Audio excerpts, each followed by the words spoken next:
Good morning, good morning. The meeting scheduled for Friday, August 8, 2025 for the Committee on Government Operation, Veterans Affairs, and Consumer Protection has been called to order. Before we begin this morning, I'm going to ask the Reverend Charles Brown to open us up with a prayer. May I ask all to stand in attendance, please. Let every heart pray. God, we are honored and privileged to have this opportunity to gather together and to do the people's business. We look forward to our children going back to school next week. And we ask, oh God, that you would help us to institute a culture where they believe, each and every one of them, that they could be an Aaliyah Boston, a Tim Duncan, a David Hamilton Jackson, an Edward Wilmot Blyden. Help us, Lord God, to institute a culture where they understand their own greatness and see it in each other so that they might stop striking one another and violating each other and start turning to each other and uniting together to help make our territory a better place. God, we also would be remiss not to call on you to help us in this season of bereavement where across the territory we are seeing icons slip away and we're seeing young people being snatched from their potential. God, bless us that we might do our part to help make this a territory where we love each other, where we're building up each other and not just tearing down each other, where we are uniting together and seeing each other's role in partnering together to help making this a better place. God, we also pray for the Committee on Government Operations, Veterans Affairs, and Consumer Protection. Bless the testifiers, bless the senators. May the work that is done today speak to our intent to make a positive impact in the territory. This we pray in your matchless, holy, and blessed name, Jesus the Christ. Amen. Thank you. Please be seated. Thank you. Thank you, Reverend Charles Brown, for that awesome blessing this morning. And I hope each and every one of us start their day with a blessing each day. It don't have to be long, but that's just something to cover us all. Thank you. Yes. Good morning to my colleagues, my committee members, non-committee members. Good morning. Blessed good morning to the awesome people of the Virgin Islands. Our invited testifiers, the listening and viewing public, and the dedicated staff of the 36th Legislature. Welcome to this meeting of the Committee on Government Operation, Veterans Affairs, and Consumer Protection, which I am proud to chair alongside our esteemed Vice Chair, Senator Novell E. Francis Jr. Welcome all committee and non-committee members. I see here this morning we have Senator Ray Fonseca, Senator Carla Joseph, Senator Frankie Johnson, and my Vice Chair, Senator Novell E. Francis Jr. I want to begin by expressing deep gratitude to my incredible team. Your resilience, excellence, and dedication make this work possible. I also want to thank my colleagues in the 36th Legislature who are laboring every single day on behalf of the people. To those who are watching or listening, don't listen to the noise in the back of the room to distract you. Your senators are here, present, and pushing forward with purpose. We're not just talking about change, we're doing the work. We are committed to fulfilling our promises, like raising the minimum wage for all government employees and turning our attention to the private sector next.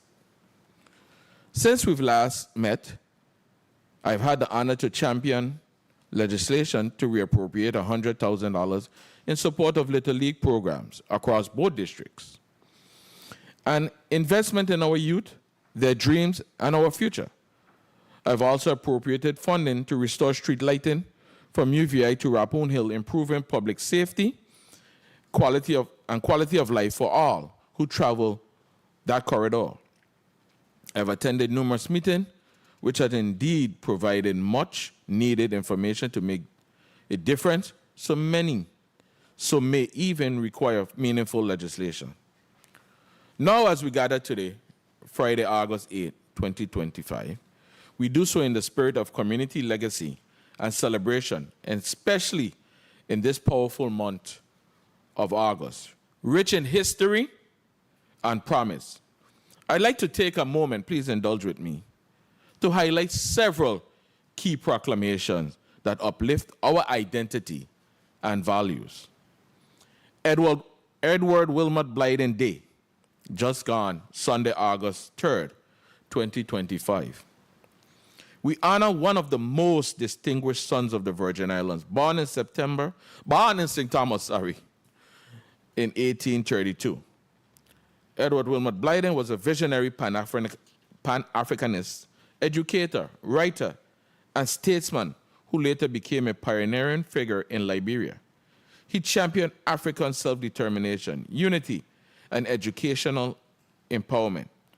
As Liberia's Secretary of State, a college professor, Presbyterian minister, and newspaper editor, Blyden advocated for racial pride, cultural preservation, and political independence. His legacy reminds us that seeds of greatness are rooted here in these Virgin Islands. Social Security Day, Thursday, August 14th. We proclaim this day to recognize one of the most stabilizing and transformative programs in our nation's history. Since 1935, Social Security has ensured a safety net for retirees, the disabled, and surviving family members. It transcends political lines and provides peace of mind for all. I want to especially thank AARP Virgin Islands for leading the charge in making this proclamation possible, and for continuing to advocate for dignity and financial security in every stage of life. This week is also National Farmers Week, August 3rd to the 9th, 2025. This week we celebrate the stewards of our land, our farmers, who labor with love and commitment to feed our communities, preserve our culture, and strengthen our food security. Their contributions are essential to sustainability and sovereignty.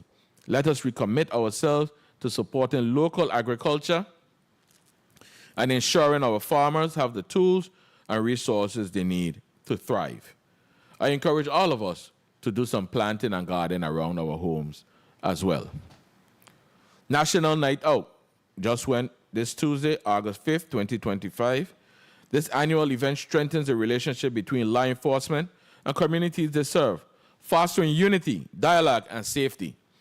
National Night Out reminds us that safer neighborhoods start with connection, neighbors looking out for neighbors, and citizens working hand in hand with police. Melvin H. Evans Day, Thursday, August 7th, which was yesterday.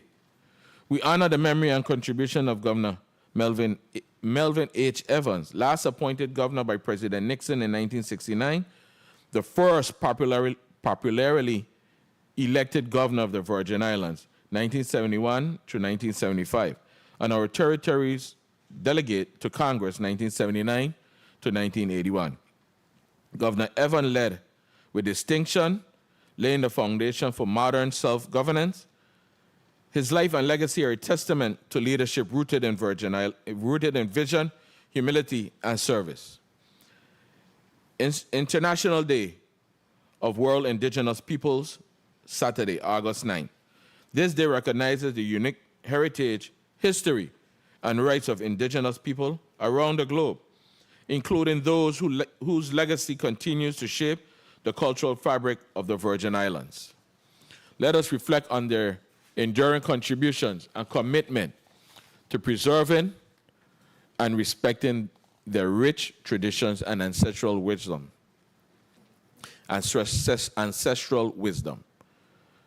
SHRM Virgin Islands Human Resources Week. We highlight the vital role of human resources professionals in building fair, ethical, and people-centered workplaces. The Society of Human Resources Management, Virgin Islands chapter, has been instrumental in providing training, development, and leadership to ensure organizational process success across the territory. And now, on a personal note, before I get in trouble, and so there's be no more problems in the month of August. August 26, 2025 is my mother birthday. Happy birthday in advance to my mommy, Ma. There's no one quite like her, the woman who raised me, believed in me, and shaped the values that guide my public service. Ma, I love you deeply. I wish you a joyous birthday and pray God grant you many more healthy, happy years. You are my rock. Happy birthday in advance, Mommy. Oma. As the school year begins, in just a few short weeks, in just a few short days, schools across our territory will reopen. To every student, teacher, administrator, support staff, and parent, I wish you a safe, successful, and fulfilling school year. Let this be a time of growth, curiosity, and joy. A special blessing to my son, Jaden, as he begins his first year of college. May you walk boldly into your purpose, knowing your family and your territory are cheering you on. To those who are grieving loved ones during this time, our thoughts and prayers are with you. May you find strength in your community and comfort in memory. Let us march forward together with love as our foundation, hope as our compass, and prosperity as our destination. This committee is here, and the 36th legislature is here to do the work for you, for our future, and for the Virgin Islands we believe in. Let's begin today's work. Madam Clerk, can I have a roll call, please? Yes, Mr. Chair. Senator Ray Fonseca. Senator Fonseca, present. Senator Novell E. Francis Jr. I'm here. Senator Francis Jr., present. Senator Alma Francis Heiliger. Senator Francis Heiliger, absent. Senator Kenneth L. Gittins. Here. Senator Gittins. Here. Present. Senator Franklin D. Johnson. Here. Senator Johnson, present. Senator Carla J. Joseph. Present. Senator Joseph, present. Senator Avery L. Lewis. I am here. Senator Lewis, present. Mr. Chair, there are 6 members present, 1 absent. Thank you. We have a quorum. We may begin. Madam Clerk, are there any correspondences from any committee members to be read into the record? Yes, Mr. Chair. Please proceed. Letter dated August 8th, 2025, to the Honorable Senator Avery L. Lewis, 36th Legislature, Senate President. Greetings, Senator Lewis. Please note, for the record, Senator Francis Heiliger will be tardy to the Committee on Government Operations, Veterans Affairs, and Consumer Protection for 9:30 a.m. on Friday, August 8th, 2025, in the Earl B. Otley Legislative Hall. Due to a previously scheduled appointment, the Senator will arrive as soon as possible. Thank you for your understanding. Regards. Senator Alma Francis Heiliger, 36th Legislature, Member, Committee on Government Operations, Veterans Affairs, and Consumer Protection. Madam Chair, are there any correspondences from any invited testifiers to be read on the record? Yes, Mr. Chair. Please proceed, Madam Chair. Letter dated August 7th, 2025, to the Honorable Avery L. Lewis, Senator, 36th Legislature, Capitol Building, St. Thomas, Virgin Islands, 00801. Dear Chairman Lewis, Please be advised that I will appear in person for the scheduled meeting as requested. I convene the board today, August 7th, 2025, to host discussions relative to your request for an update on the functions and operations of the Board of Elections. Unfortunately, due to a break in the quorum, we were not able to have those discussions. There will be no specific testimony as there was no consensus at the meeting. Sincerely, Raymond J. Williams, Chairman. Mr. Chair, this concludes the reading of your correspondences for Block 1. Thank you, Madam Clerk, and also mark Senator Francis Heiliger as excused. Sorry. Again, good morning. In Block 1, Mr. Raymond J. Williams, Chairman of the Board of Elections, and Ms. Carolyn Fox, Supervisor of Elections, will provide a comprehensive update on the operations of elections, including but not limited to enabling laws, current department challenges, and a plan and action to resolve challenges. In Block 2, Ms. Carol Burke, Chairperson of the Democratic Party, and Ms. Carolyn Fox, Supervisor of Election, will provide testimony. Will provide testimony on Bill number 360071. Excuse me, an act amending Title 18 Virgin Island Code, Section 232, to provide the process for political parties to choose their nominees for public offices, proposed by Senator Alma Francis Heiliger. Also in Block 2, Mr. Raymond J. Williams, Chairman of the Board of Elections, will provide testimony on Bill number 36-0073, an act amending Title 18 Virgin Island Code, Chapter 1, Section 4, and Title 18 Virgin Island Code, Chapter 3, Section 41, relating to the powers of the Supervisors of Election and the Board of Election, proposed by Senator Alma Francis Heiliger. Madam Clerk, please read the revised agenda into the record. Yes, Mr. Chair. Revised Agenda 3, dated August 2nd, 2025. The Committee on Government Operations, Veterans Affairs, and Consumer Protection has scheduled a meeting for Friday, August 8th, 2025 at 9:30 a.m. in the Earl B. Otley Legislative Hall, St. Thomas, Virgin Islands, to provide updates on the following agency and bills. Block 1. The committee will receive testimony on the operations of the Office of Elections, including but not limited to enabling laws, current department challenges, a plan of action to resolve challenges, and the following. All matters relative to the discussion on the status, functions, and operations of the agency. Invited testifiers, Mr. Raymond J. Williams, Chairman of the Board of Elections, Ms. Carolyn Fox, Supervisor of Elections. Block 2, Bill number 36-0071, an act amending Title 18 Virgin Islands Code, Section 232, to provide the process for political parties to choose their nominees for public offices, proposed by Senator Alma Francis Heiliger. Invited testifiers, Mr. John Yob, Chairman of the Republican Party, Ms. Carol Burke, Chairperson of the Democratic Party, Ms. Carolyn Fox, Supervisor of Elections.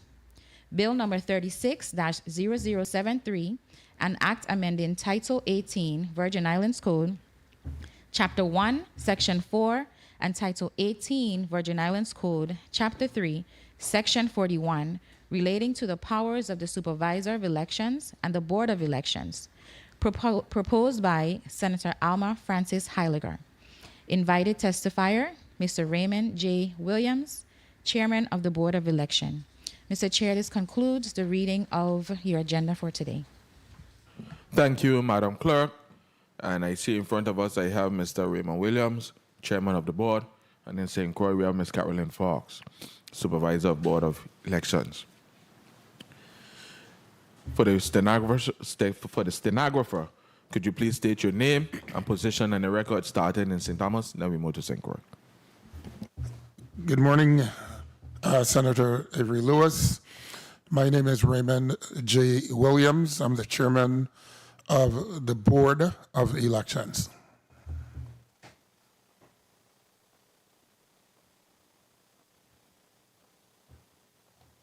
St. Croix? Morning, I'm Caroline Fox, Supervisor of the Office of Elections. Yes. Morning, Mr. Williams. Do you have a testimony this morning? Good morning again. No, I do not have a prepared testimony. As the letter I sent to you yesterday indicated, in my stewardship as the chairman, I led or guided by all 14 members, elected members of the board. We attempted to have a meeting yesterday and basically did not or were not able to meet for failure of an established quorum. The purpose of the meeting yesterday was to discuss those matters that we're supposed to be addressing here this morning, but because I respect not just the title, but the fact that our membership should be engaged and involved in consensus decision making, I will not proffer any testimony because it would not reflect that of the membership. But I'm here to answer questions as much as possible on the measures before us today. Thank you. Ms. Fox, you have a prepared testimony for this morning? Yes, I do. You may proceed. Good morning, Honorable Chairman Avery L. Lewis, distinguished members of the Committee on Government Operations, Veteran Affairs, and Consumer Protection, esteemed colleagues joining us and virtually via YouTube and Facebook, members of the press and the broader viewing and listening audience. My name is Caroline Fox. I serve as the Supervisor of Elections of the election systems of the Virgin Islands. I am proud to hold the designation of Certified Elections Registration Administrator, a credential I've held for over 9 years. It is a privilege to appear before this body to provide a comprehensive overview of the Office of the Supervisor of Elections. My testimony will address our enabling legislation and jurisdiction, current departmental challenges, proposed solutions, and other matters relevant to the agency's status, functions, and operations. Vision, mission, and commitment to voters. Our work is guided by a clear vision and mission, both of which reflect our unwavering commitment to the voters of this territory.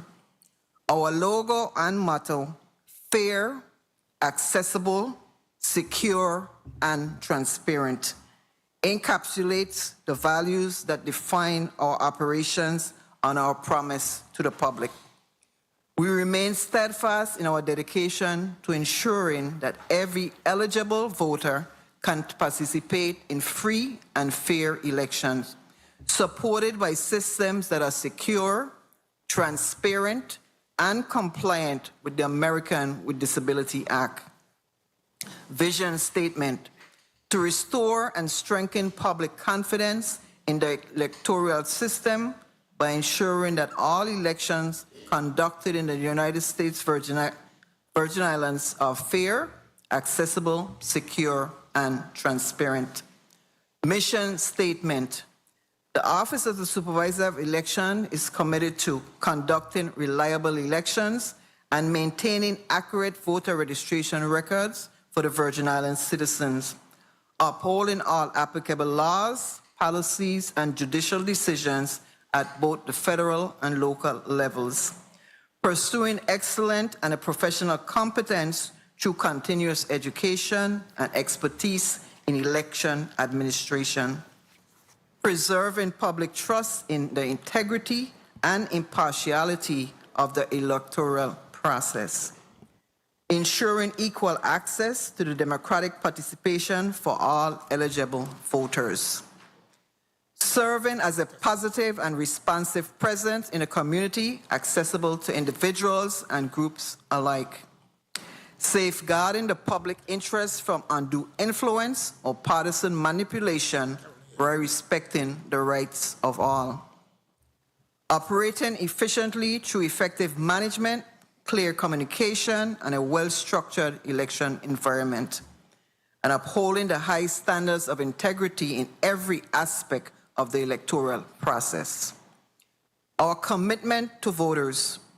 Our staff pledges to maintain accurate and up-to-date voter registration rolls, ensuring that every qualified voter has a fair and equal opportunity to participate in the democratic process. Staffing and team excellence. I begin by recognizing the exceptional team that powers this office. Collectively, our staff brings decades of experience to the administration of elections. Terrell Alexandra, who is Sarah certified, is St. Croix Deputy Supervisor. Eva May Douglas, Sarah certified, St. Thomas St. John Deputy Supervisor. Yulette Tadman Hodge and Milagritos Vincent, the Senior Elections Assistant. Sherry Richardson, Mary Felix, Stephanie Joseph, Uri Peters, Mariana Romero, our election assistants. Tricia Johnson, administrative assistant. Denise Moore, administrator of fiscal and personnel services. And Richard Wilson, the Board of Elections executive assistant. This team exemplifies professionalism, resilience, and innovation. They operate with independence and diligence, consistently meeting deadlines and exceeding expectations. Their proactive approach and resourcefulness allow us to navigate challenges effectively, fostering a collaborative and solutions-oriented work environment. The Office of the Supervisor. The Supervisor of Elections serves as a constitutional officer under the 1954 Revised Organic Act and the Virgin Islands Law, entrusted with administering elections and managing voter registration. This office plays a critical role in safeguarding the democratic process and ensuring public trust in electoral outcomes. Core responsibilities: voter registration and roll maintenance. Maintain accurate and current voter records. Candidate qualification. Certify candidates for public office. Poll worker recruitment. Train and assign election personnel. Cyber security measures. Protect election system and voter data. Voter education and outreach. Promote understanding of voting procedures and civic engagement. Absentee and vote by mail services. Send advance election notices to overseas and military voters and those requesting absentee ballots. Accept, send, receive, and verify vote by mail ballots. Voting center operations. Acquire and equip voting centers for accessibility and efficiency. Election data and equipment management. Maintain statistics and election results, voting history, and registration trends. Conduct pre- and post-election equipment testing. Maintain financial records related to elections operations. These efforts collectively protect the integrity of ballots and voter rolls while enhancing public confidence in the electoral process. Voter registration requirements in the U.S. Virgin Islands. To register as a voter in the U.S. Virgin Islands, individual must meet the following criteria: be a citizen of the United States, be at least 18 years old or turn 18 before the next election, meet the residency requirement, not be a convicted felon unless discharged or pardoned, not have been adjudged mentally incompetent by vote by the court or competent jurisdiction, not be registered elsewhere in any other U.S. state or territory, foreign country, or election district. The required documents for registration. Applicants must present original documents. Copies are not accepted. The acceptable forms of identification include a United States birth certificate, a United States passport, a military discharge form, DD 214, a naturalization certificate. Online voter registration portal. On January 16, 2025, the election systems of the Virgin Islands launched its online voter registration portal, expanding access and convenience for voters. To date, the portal has been used by 18 individuals on St. Thomas, 1 individual on St. John, 10 individuals on St. Croix. Through the portal, users can register as a new voter, update voter registration information, cancel their voter registration, and request an absentee ballot. Online voter registration, OVR, was first introduced in Arizona in 2002 and has since gained widespread adoption due to its cost effectiveness, efficiency, and ability to improve the accuracy of voter rolls. As of now, 43 states, Washington, D.C., and Guam offer online registration. The Virgin Islands has now joined this group. To urge the public to utilize online voter registration, we are committed to conducting major public education campaign on this process throughout 2025 to 2026, fulfilling a long-standing goal to modernize voter access and engagement. Elections are a process, not an event. Every election comprises numerous elements and involves multiple institutions and actors throughout the pre-election, election day, and post-election periods, all of which affect the transparency, inclusiveness, accountability, and competitiveness of the election.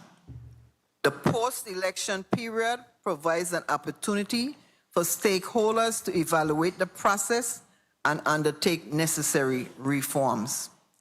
ESVI evaluates the election process and define ways to reform and strengthen elements within each phase.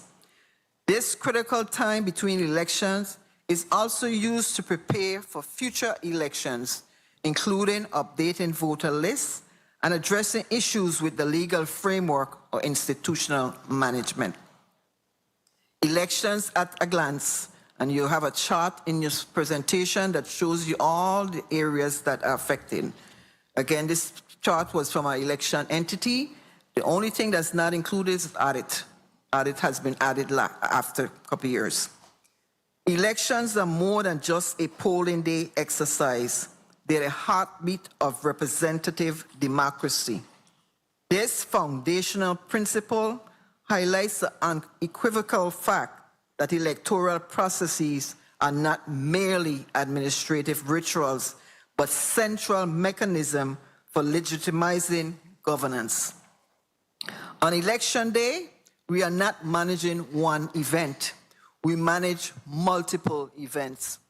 In 2014, we had over 28 polling places.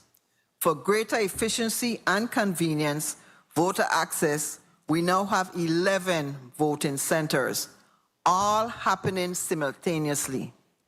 This calls for accuracy, training, experience, dedication, synchronization, determination, and leadership. Electoral management bodies encounter numerous risks across all phases of the electoral cycle. We operate in environments that are increasingly complex and sometimes volatile, and where factors such as technology, demographics, human security, inaccurate or incomplete information, and natural calamities, to mention a few, create increasing uncertainty. When risks are not understood and addressed, they can undermine the credibility of the process and the result it yields. Strategic planning. Elections are normally planned 18 to 24 months before polling day and occur as widely dispersed exercise requiring significant planning and preparatory activities.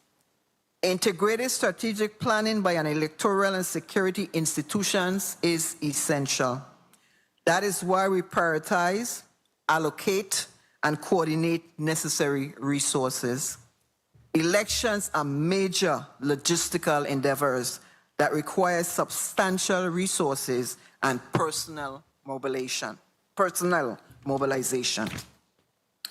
Legislative recommendations modernizing Title 18 of the Virgin Islands Code. Due to time considerations, I will be conservative with the length of this presentation. I will only list a few laws that we urgently recommend the need to be amended. We are aware of some of these recommended amendments are already in the Legislative Legal Council for review. Some already have a BR number. The election system of the Virgin Islands respectfully urges the legislature to undertake a comprehensive update of Virgin Islands Code, Title 18, which governs election law in the territory. Originally enacted decades ago, Title 18 is now outdated, ambiguous, and insufficient to meet the demands of modern election administration. To ensure alignment with current technologies, legal standards, and best practices, we propose targeted revisions that will enhance transparency, equity, and operational efficiency. Proposed revisions to Title 18, Chapter 29. Disclosure and limitations on campaign contributions, Section 901 to 911. 902 is the definitions. 2, committee or political committee. Current language. Any committee, club, association, or other group of persons which receives contributions or makes expenditures during any calendar year in an aggregate amount exceeding $1,000. Proposing revision, increase the threshold to $3,500. Rationale, this provision dates back to 1990. To maintain relevance and fairness, contribution threshold must be periodically adjusted for inflation and economic conditions. 907, limitations on contributions. No person shall make contributions to any candidate or the authorized political committee. The current limit, $1,000 per election. Proposed revision, increase to $3,500 per election. To any multi-candidate political committee, and the rationale, these contribution limits have remained unchanged for over 3 decades. Updating them reflects economic realities and ensures that campaign financing regulations remain equitable and enforceable. Why modernization matters? Technological alignment. Title 18 must reflect the digital tools and platforms now used in voter registration, ballot access, and campaign finance. Legal clarity. Ambiguities in current code hinder enforcement and public understanding. And best practices. Aligning with national standards promotes transparency, voter confidence, and administrative efficiency. We welcome collaboration with the legislature and the public to ensure that Title 18 evolves to meet the needs of today's voters and election administrators. These proposed revisions are a critical step towards strengthening our democratic infrastructure. Additional legislative recommendations will propose additions and revisions to Chapter 1, General Provisions, Section 1, Definitions and Electoral Reform Measures. To modernize and clarify Virgin Islands Code Title 18, we respectfully propose the following additions and revisions to Chapter 1, General Provisions, Section 1. Add runoff election. A runoff is a continuation of a general election and is considered a second election. It is held when the top vote-getting candidate in the initial general election fails to achieve the minimum percentage of votes required for victory. Add initiative. The initiative process allows citizens to propose new statutes or constitutional amendments. This mechanism enables voters to bypass the legislature by placing proposed measures directly on the ballot. There are two types: a direct initiative, qualified proposals to go directly to the ballot, and an indirect initiative, proposals are submitted to the legislature who may enact the measure or a similar version. If not enacted, the proposal proceeds to the ballot for the public vote. Add referendum. The referendum process empowers citizens to challenge legislation passed by the legislature by placing it on the ballot for public vote. Legislative referendum is a measure referred by the legislature for voter approval. Popular referendum is a measure placed on a ballot through a citizen petition to approve or repeal a law. While similar to the initiative process, the popular referendum specifically targets laws already enacted by the legislature. Add recall. Recall is a political mechanism that allows voters to remove and replace a public official before the end of their term. Unlike impeachment, which is the legal process, recall is initiated by citizens through petition and vote. Revised recount. A recount is the retabulation of votes to verify the accuracy of the election results. Recounts may be triggered by narrow margins, allegations of fraud, or administrative discrepancies. Suggests we add a percentage to serve as a threshold. Candidate eligibility. Individuals with felony convictions should be prohibited from running for public office, such as governor, lieutenant governor, or delegate to Congress. We recommend codifying the following practices to ensure fairness and transparency in elections. This provision should be explicitly stated in Title 18, especially in areas where the Revised Organic Act of 1954 is silent. The era of informal gentlemen's agreements must give way to clear, enforceable law.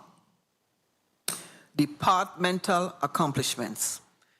The work of the Office of the Supervisor of Elections does not stop in a non-election year, and as such, we have made significant strides this year in professional development, voter outreach, and administrative improvements. Staff training. 95% of the staff completed the Ritz-Carlton Customer Service one-day training. Many staff members have completed or pursuing election certification through the Election Center. Staff also participate in the Division of Personnel and the University of the Virgin Islands training. Voter communication.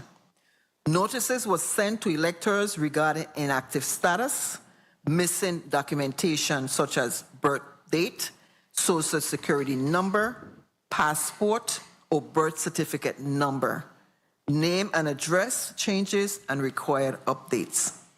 Picture IDs were mailed to voters who participated in early voting. Administrative updates.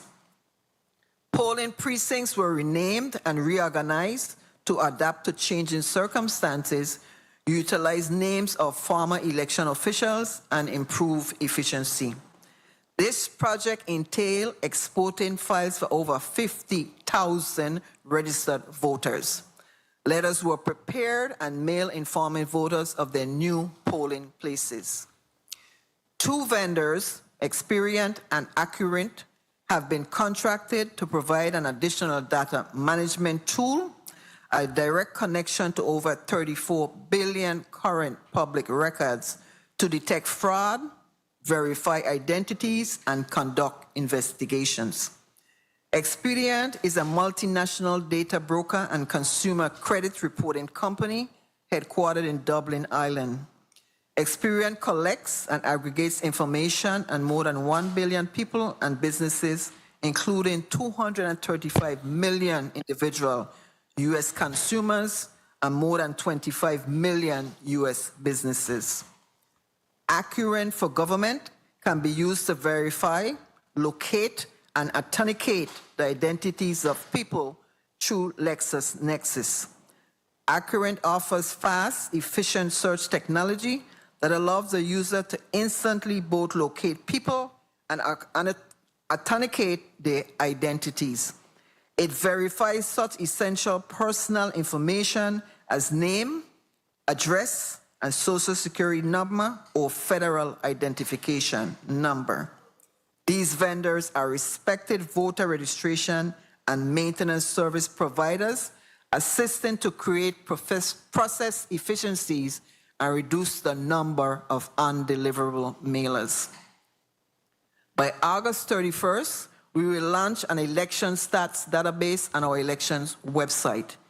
Election stats, built by Serera since 2012, is a publishing platform and searchable data warehouse of historic elections, ballot questions, and voter turnout statistics. This software brings public data to life. This portal will enable users to find what they're looking for in a few clicks, and the platform provides data visualizations to enhance their experience. Operational enhancement and voter engagement. The Office of the Supervisor of Elections continues to modernize and refine its operations to better serve the electorate and uphold democratic principles. Voter roll maintenance and outreach. Letters were sent to voters with missing signatures, social security numbers, and photos. Upgrades were made to street segments, including renaming, adjusting low and high street numbers. Renaming of street addresses and precincts were initiated to avoid confusion, accuracy, and standardization. Active and inactive voters were placed under undeliverable mailing status to ensure proper follow-up. Voting access. Voting centers were instituted in 2022, allowing voters to cast ballots at any location within their district. Public service announcements, PSAs, were produced in skit format and culturally familiar language for social media and television to increase awareness, create interest, and engagement. Technology and innovation. To meet technical challenges, we are embracing innovative technologies which create environments for growth, learning, and development. The next-gen e-poll books and printers were deployed to streamline check-in and ballot issuance.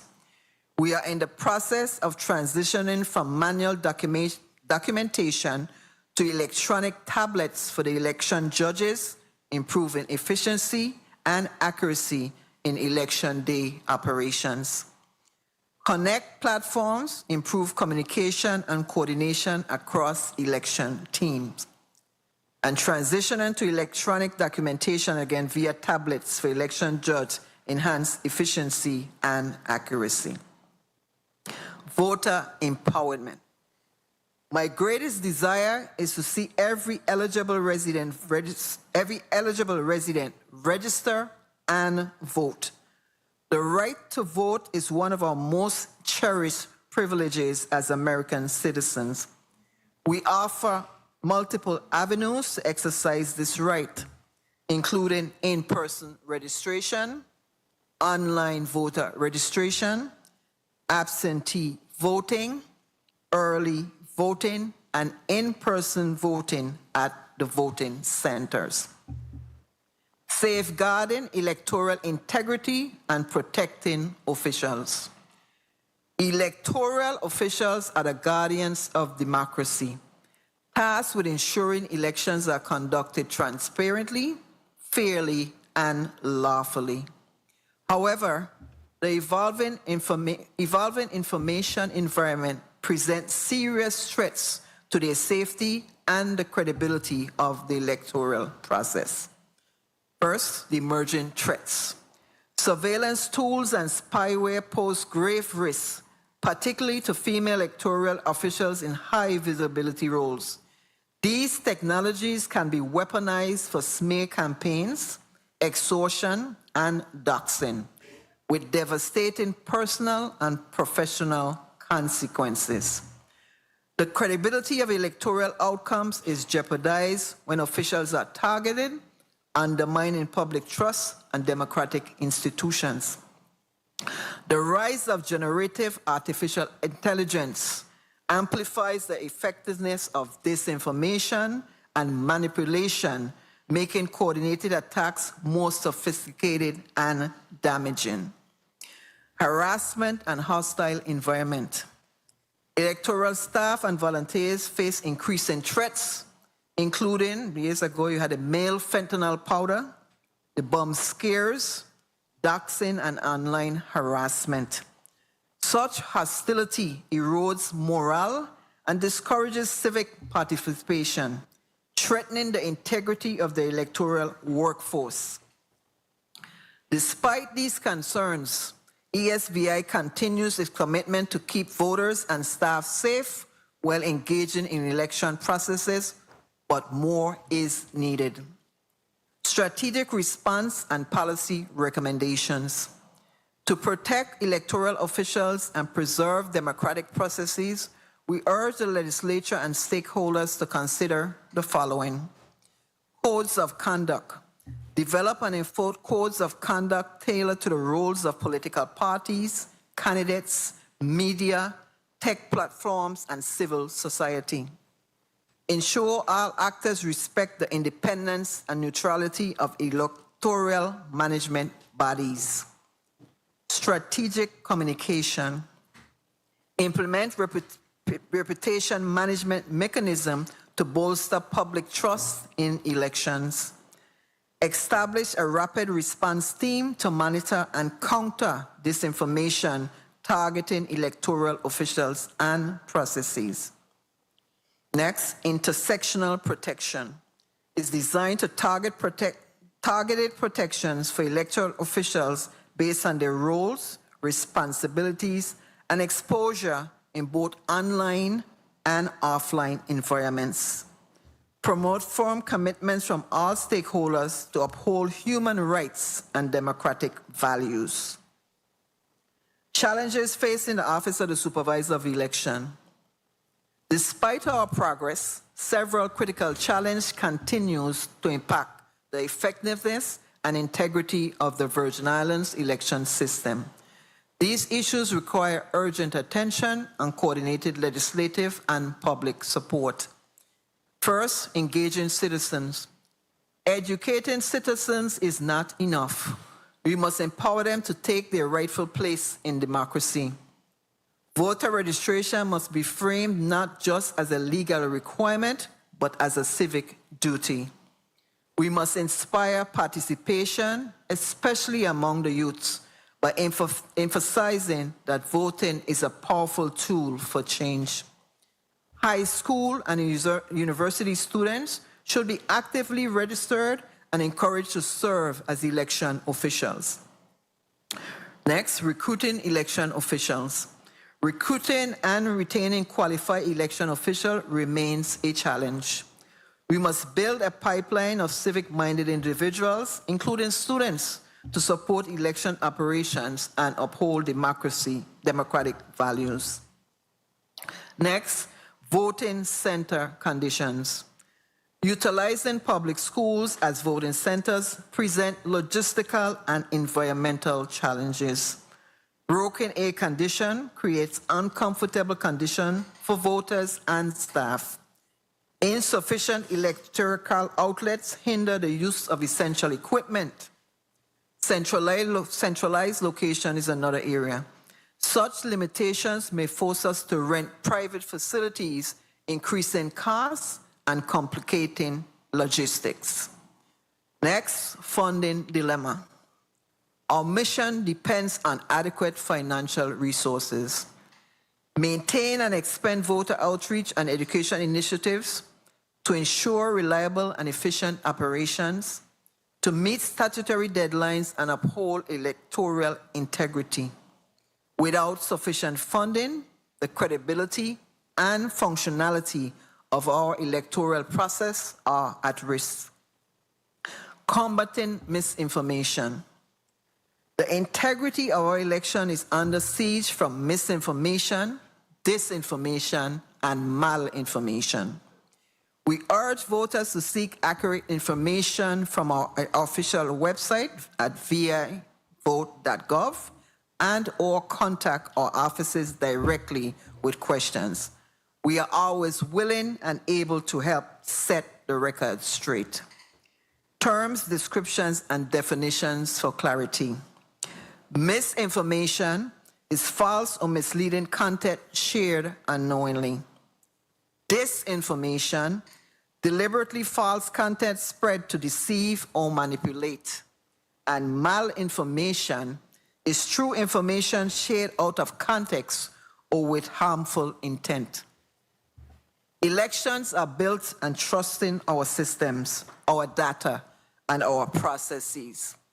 Regrettably, that trust is being actively undermined by adversaries, both domestic and foreign, using increasingly sophisticated influence tactics since 2016. Voter suppression and disenfranchisement. Voter suppression tactics such as intimidation, misinformation, and restrictive voting registration laws can prevent eligible citizens from participating in elections. Common electoral risk. Voter suppression and disenfranchisement. Voter suppression tactics such as intimidation, misinformation, and restrictive voter registration laws can prevent eligible citizens from participating in elections. Mitigation strategies. Strengthen voter education campaigns to counter misinformation. Implementing policies that ensure equal access to polling stations.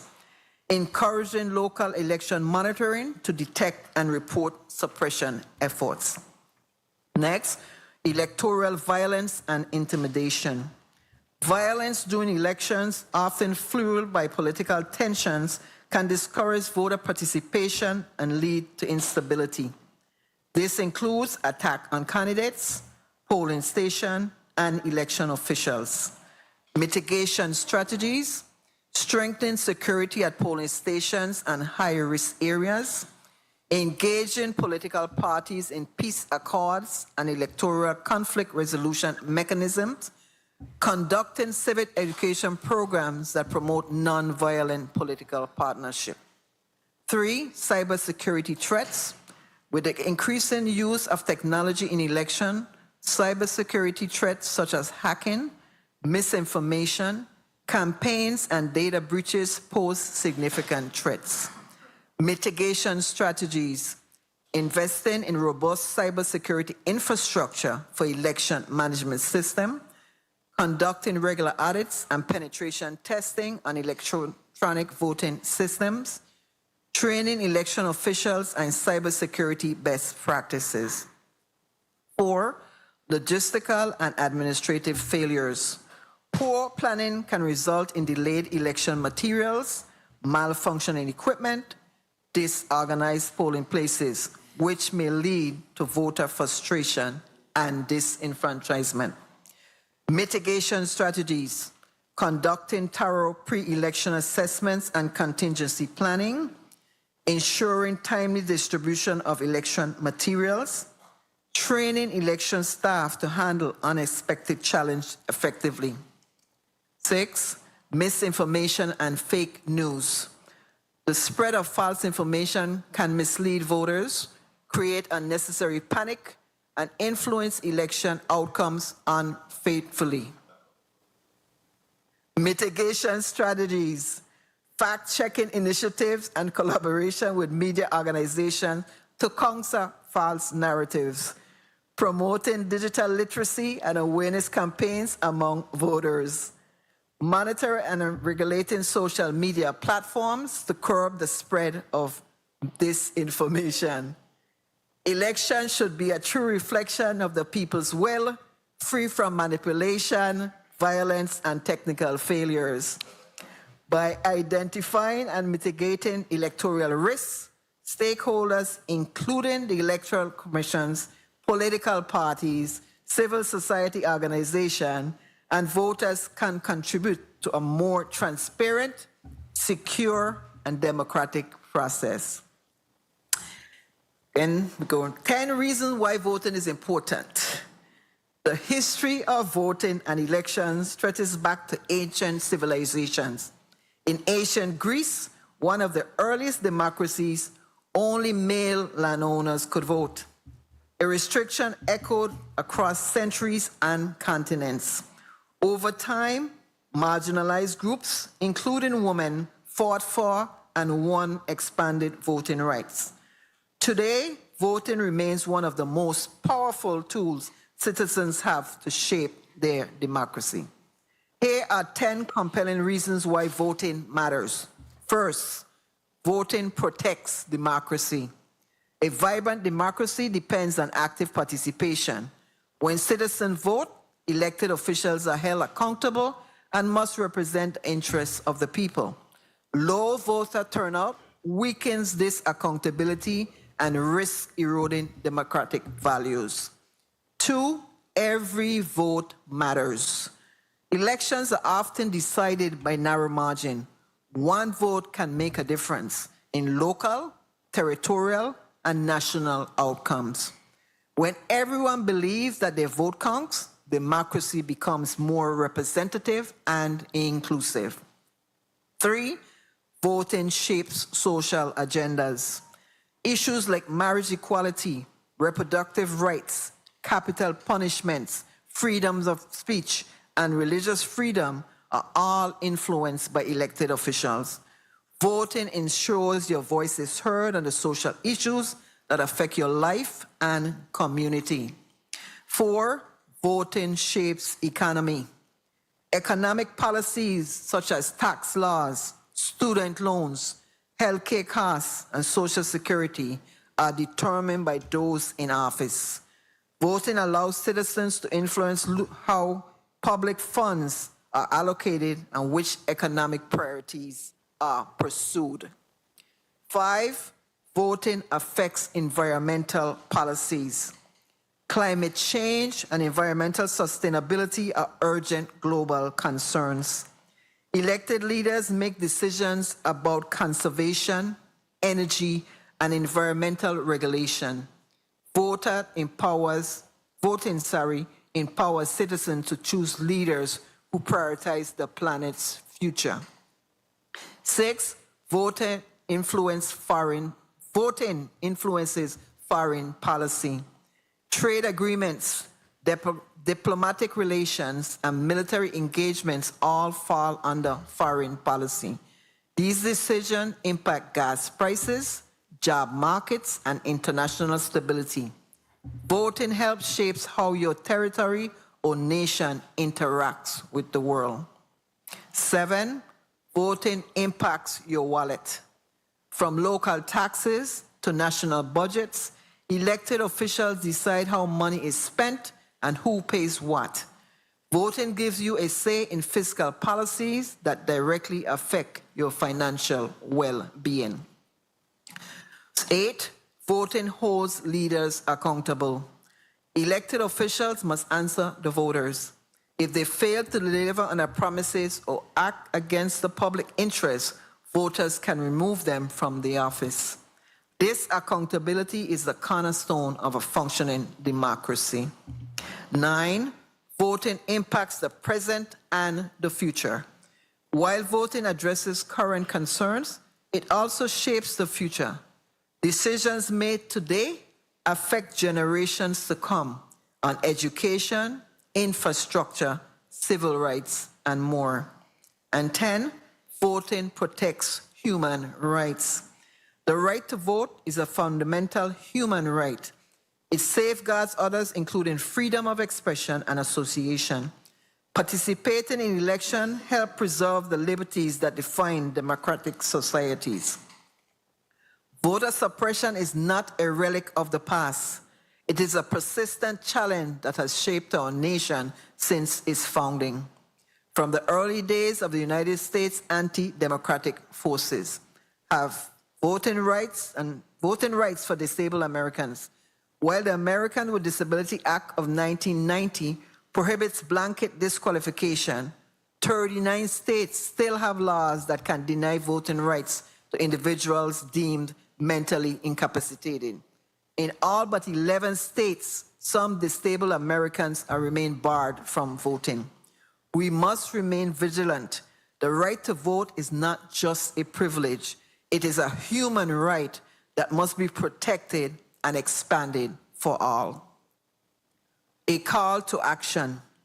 The challenges we face are formidable, and the forces arrayed against us are powerful.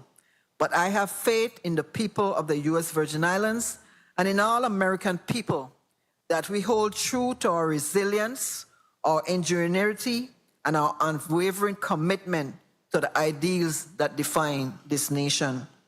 Together, we can protect the sanctity of our elections, empower every eligible voter, and ensure that democracy remains vibrant and strong in the Virgin Islands. Next, we have the goals. Participate in the National Voter Registration Day on September 15th. The 2025 season of National Voter Registration Day has officially launched. The dedication of thousands of partnering organizations is building a nationwide coalition to help ensure that America and the U.S. Virgin Islands are number one vote ready for their next trip to the ballot box. B, develop a platform that provides digital voter registration identification cards, allowing voters to store them on their mobile devices. C, launch an interactive campaign to increase community awareness of our online voter registration portal, specifically targeting individuals aged 18 to 40. D, organize an expo on all 3 islands on September 23rd, 2026. This event will coincide with the final day of registration before the period closes on October 11, 2026. Whether you are new to the voter registration process or a veteran of National Voter Registration Day, everyone can benefit from assistance getting friends, family, and the broader community registered to vote. We will partner with various government and nonprofit organizations to ensure that this event is informative, educational, and provides networking opportunities. E, purchase tablets and a portal for our website for the judges to compile their reports. This will transition from manual journal reporting to electronic reporting. F, continue implementing upgrading technology and conducting successful elections in the 2026 election cycle. G, increase voter registration numbers and participation rates. And H, plan and execute another successful Civics Matter Quiz Bowl in 2025-2026 to include all the high schools territorially. Final reflections. The challenges we face are real. The forces working to undermine democracy are powerful, but I have faith in the Virgin Islands people, in our resilience, in our ingenuity, and in our unwavering commitment to justice and equality. Let us continue to protect the vote, empower every eligible citizen, and ensure that democracy thrives in the Virgin Islands and beyond. The election system of the Virgin Islands has grown tremendously since the beginning of 2000. Many initiatives were implemented first in the Virgin Islands, only to be replicated stateside. We are the vanguards of election efficiency. Closing remarks, I will close with a quote that speaks to the spirit of progress and adaptation. To improve is to change. To be perfect is to change often, by Winston Churchill. Chairman Lewis, members of the Committee on Government Operation, Veterans Affairs, and Consumer Protection, thank you for the opportunity to present the operational functions, accomplishments, challenges, and goals of the Office of the Supervisor of Elections. I am prepared to respond to any questions you may have relating to the Office of the Supervisor Operations. Your voice is your vote, and your vote is your voice. I thank you. Thank you, Ms. Fox, for that comprehensive report. Thank you. Madam Clerk, could you please mark Senator Alma Francis Heiliger as present and give me a roll call tally?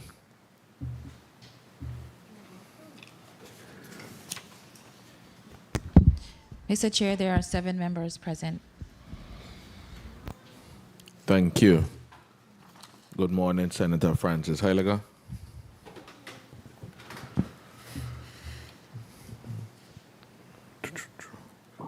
So, colleagues, we're going to go to a 5-minute round of questioning. The order that I have it this morning would be Senator Carla Joseph, Senator Ray Fonseca, Senator Novell Francis, Senator Franklin Johnson, Senator Kenneth Gittins, Senator Alma Francis Heiliger, and myself. I don't see anyone else in St. Croix. Am I missing anyone in St. Croix?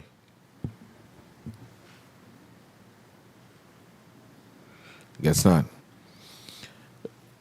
Good morning, Mr. Williams. Morning. You stated earlier, reason being that you didn't have a testimony. There are some challenges and so forth going on. Would you kindly elaborate another bit more for the community?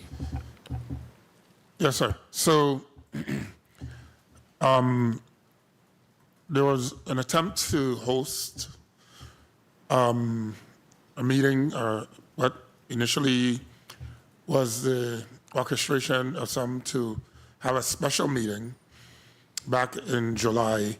That meeting was noticed. That meeting subsequently did not take place because we did not have a quorum. The current board suffers from a lot of issues that basically has not allowed us to basically, quote unquote, do the people's business. Mm-hmm.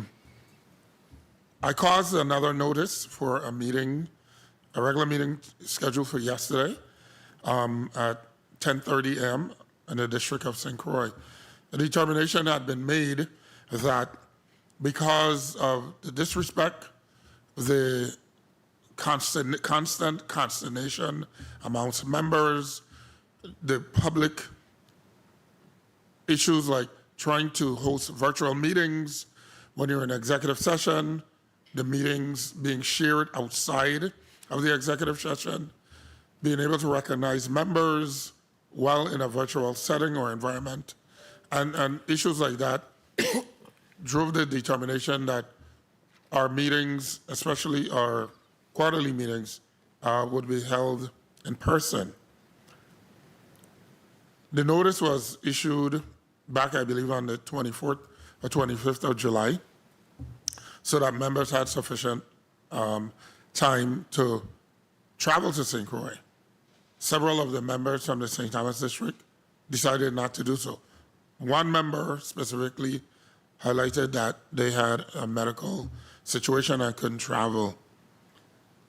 Despite the fact of my consistently stating to the members via email that this is an in-person meeting, several members in this district decided not to travel, number one, decided to show up at the elections office yesterday.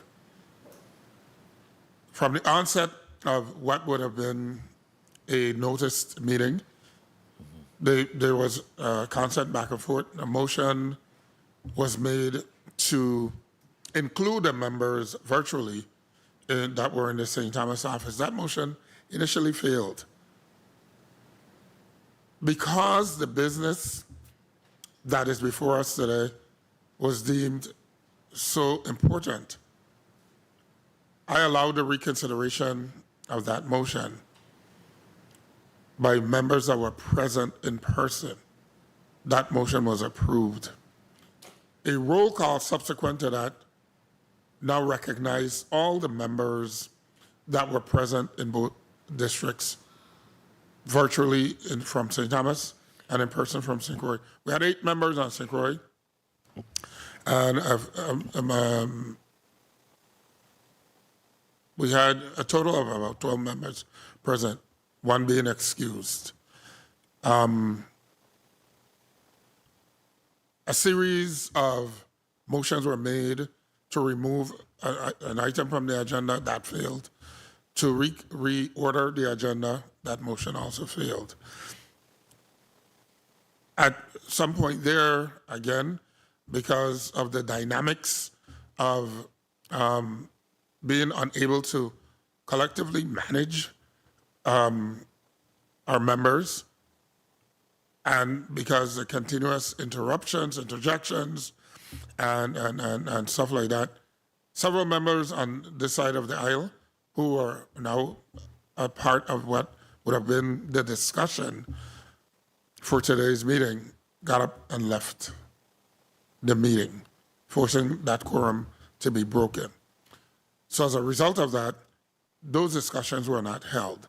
Like I said earlier, I'm not here to represent my personal views. It's a matter of, as a chairman, being able to represent the consensus view of the membership. But we continue with the infighting and all the negative and derogatory behaviors and stuff like that. It is still my goal to hopefully convene this board again real soon to be able to do the people's business. This would have been an awesome opportunity for us as a board to discuss matters not only pertinent to us on this agenda. There are several of our members that have questions, concerns, issues with Act 8690. That was also an agenda item. It has been an item that we have been attempting to deliberate on or discuss, and just haven't happened.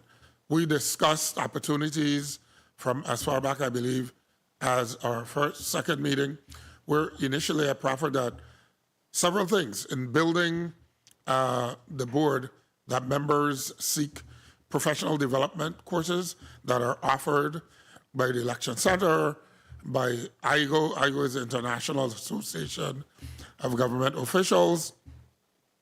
I proffered that we host a retreat that would give us the opportunity to, for some learn, for others understand Robert's Rules of Order and those protocols. A second part of that retreat would have been to discuss the act because of the number of questions that members wanted to discuss. We would have, again, at some point, probably met during that process in an official meeting of the board. But our members decided that their priorities were to get the conversations and discussions around the Act 8690 as a priority and not to have a retreat outright.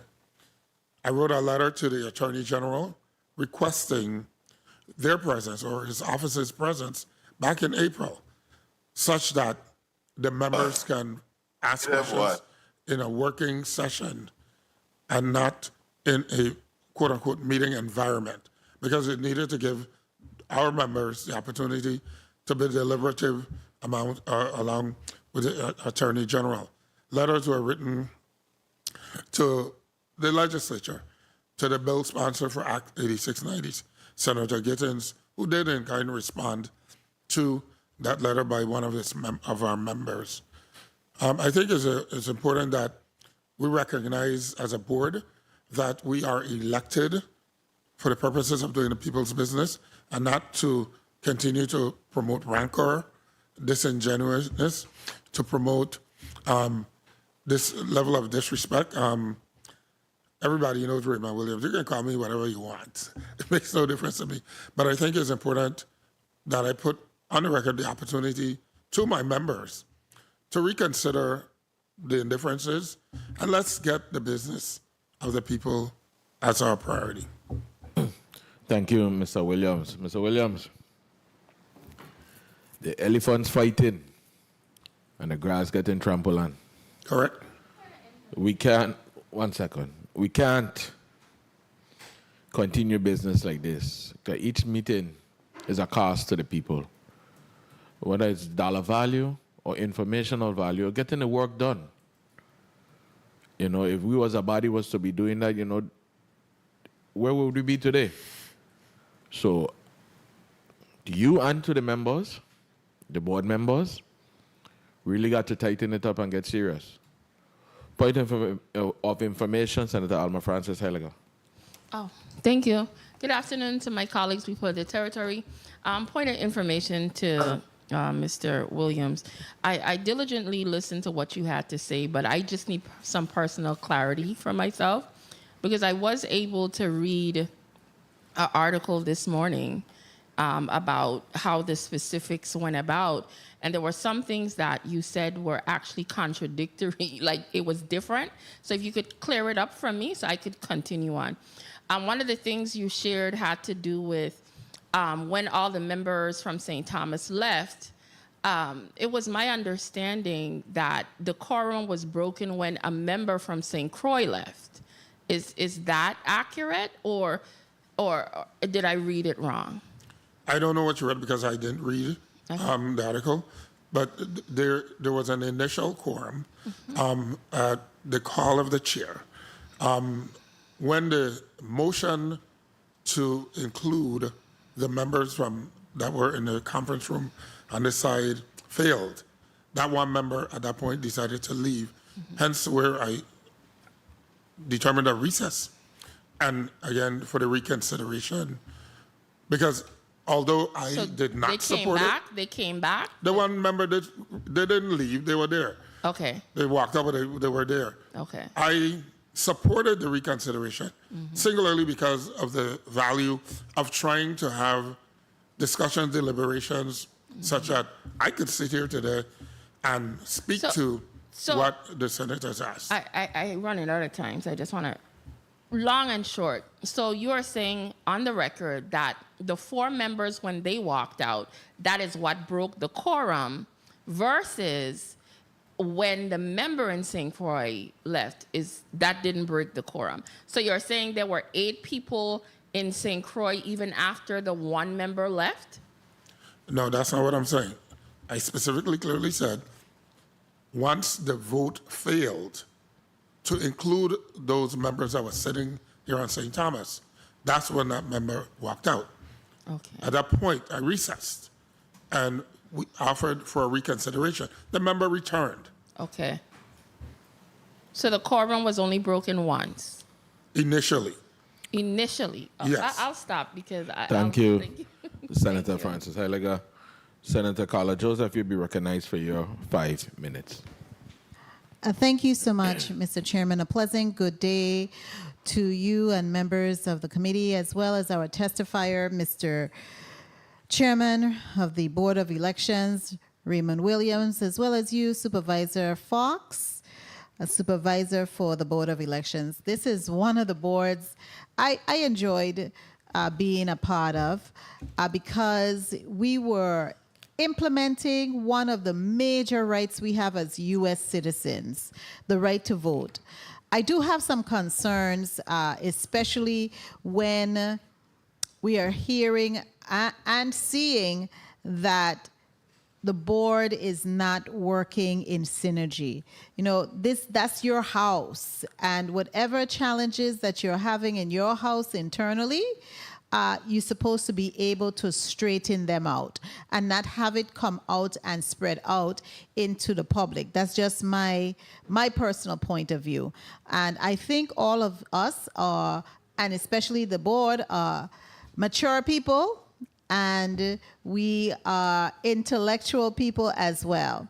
I want to ask you, Mr. Williams, I know Supervisor Fox outlined some of the items that they have accomplished for the election system, the Supervisor of Elections office, because there's 2 areas. But tell me, what are some of the accomplishments this board under your leadership have been able to do? Senator, I just laid out what I was hoping that we would be able to initially accomplish, but because... But you mentioned one act, not to cut you off, but you mentioned one act that you were looking at.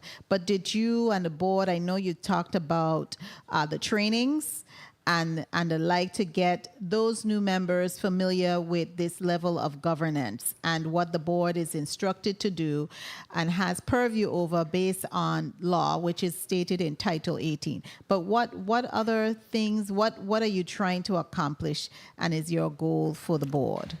Well, accomplishments that I would like to see us move forward on, the revision of Title 18 has always been something of consequence, because over my tenure anyway, there's been piecemealed approaches at amending certain sections of Title 18.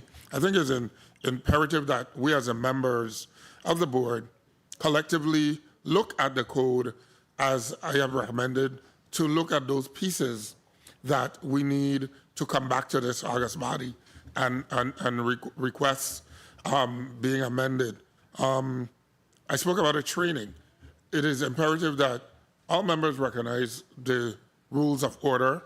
It's imperative, I think, that members get out and participate in the educational opportunities that are afforded them. You see this pin I'm wearing here? Yes, I'm familiar. Are you familiar with this pin? I am familiar. I've Okay. taken courses, and So, it's helped me. You know, it gives us a more professional and a more rounded opportunity to see what's going on, not only nationally, but globally. Yes. So, yes. So I thank you for that. Now, because I think those type of training is a very critical part of the board, and each board member I know is afforded to attend the training. I know that the process for them to do so is involved, the Supervisor of Elections, and so I would encourage the board members, especially the new 1 board minute. members, to get involved. Before my time expires, Supervisor Fox, how are you doing today? I'm blessed. Thank you, Senator. And I trust highly favored as well. That's correct. Okay, so I wanted to go to your testimony, page 12, because we have something in writing that I could use. You mentioned on page 12, line 246, under some mechanism to enable voters bypass by placing proposed legislation, okay, for the ballot. You mentioned direct initiative. Qualified proposals go directly to the ballot. Can you delineate on that, what you mean by qualified? Do you have at least something that you have in language that you're looking to define what would be those qualified proposals? Time. Oh boy.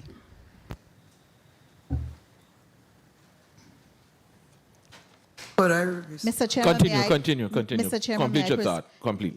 Yes, I'm waiting for her response. Ms. Fox, response. Senator, a good example we had with the initiative for districting a couple of years ago.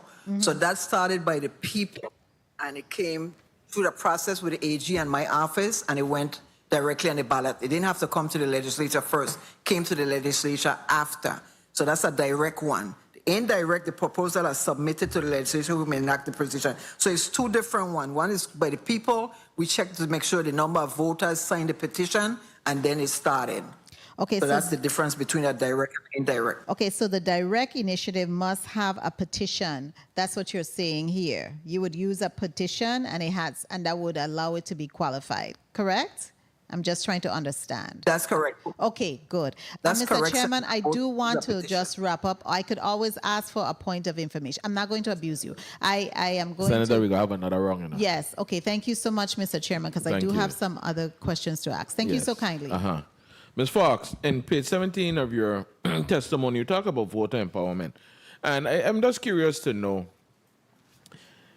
have you or the board ever made a decision to enter into our high schools to engage at least our seniors to register them? Because some of them make 18 and so forth. Have you or the board ever made that decision?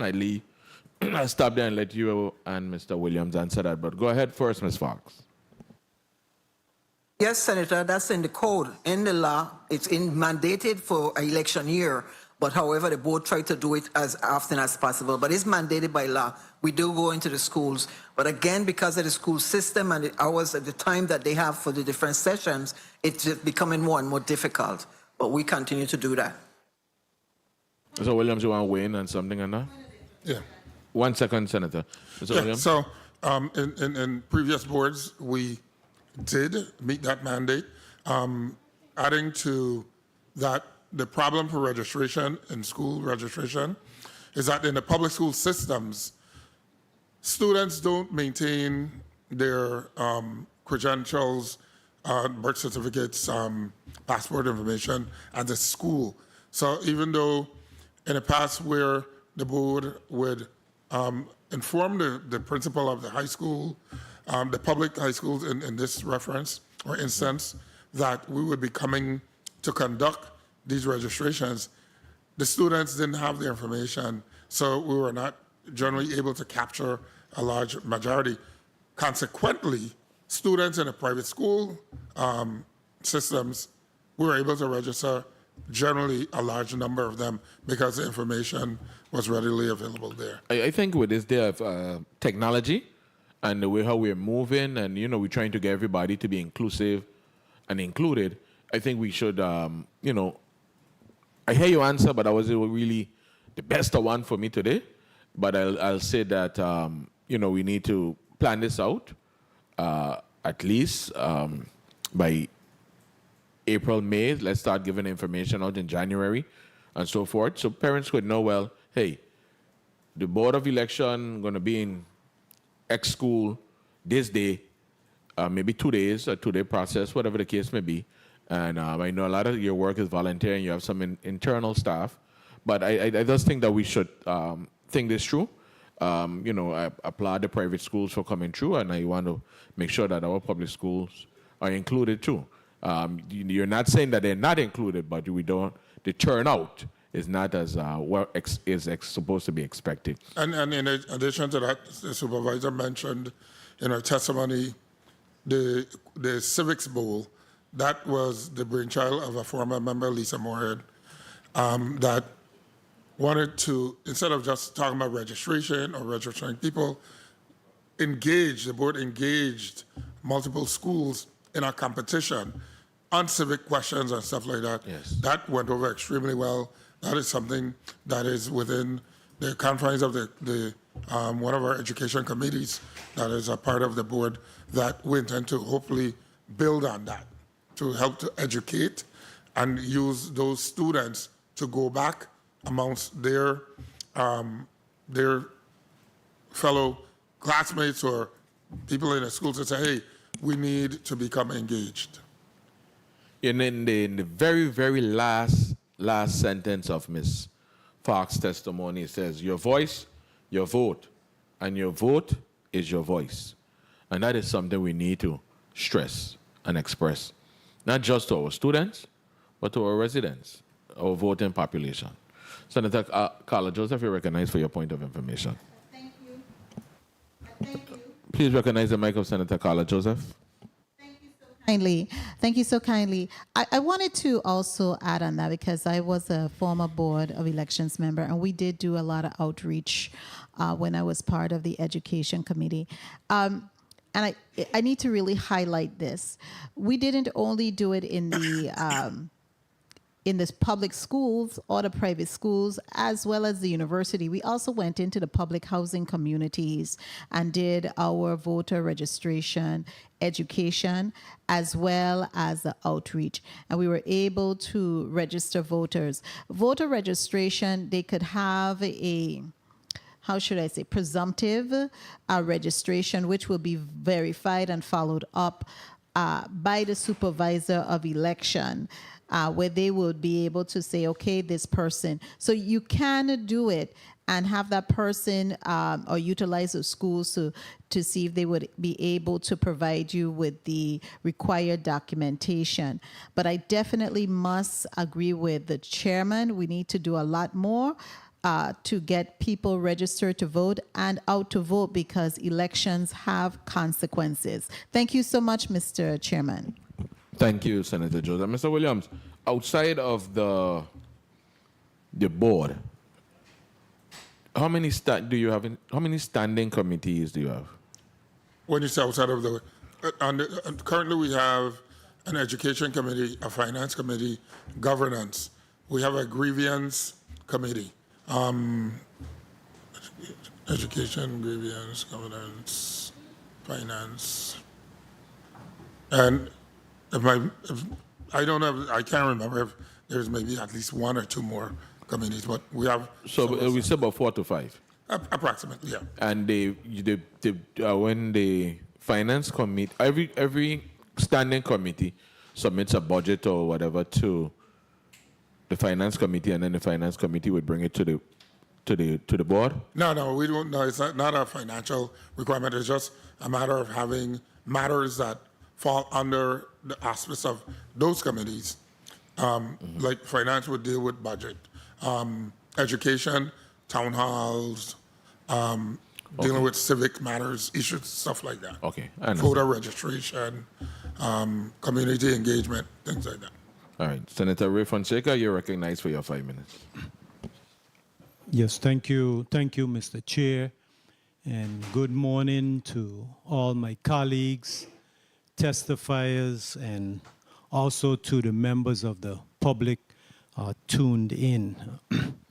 You know, I'm reminded every time I sit here in the Earl B. Otley chambers of, there's a picture here of 9 famous Virgin Islanders, and 8 of them have already passed on, and 1 of them is alive. That's Carolyn Fox. Her picture is in here in the Albert Leon display. So, you know, I always have to thank you for your service to your community. That means a lot that it's displayed in this legislature.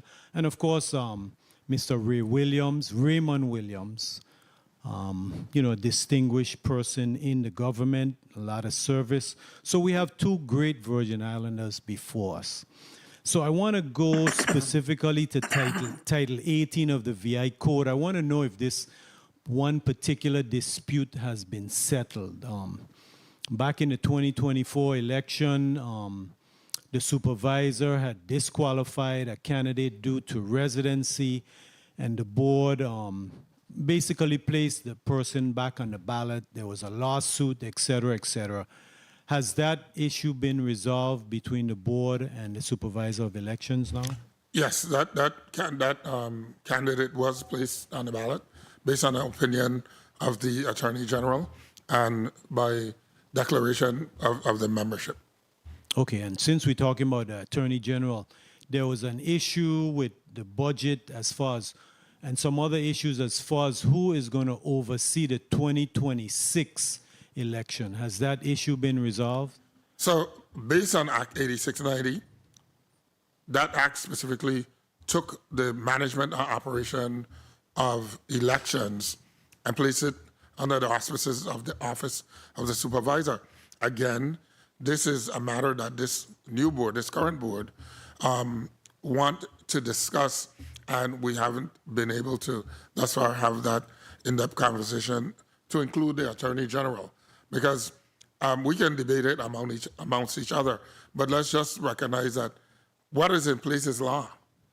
And we can debate, we can discuss, but until the board can devise a consensus that we can come back to this body and say, hey, this current board either agrees with it or doesn't agree with it, then is when the action can be taken.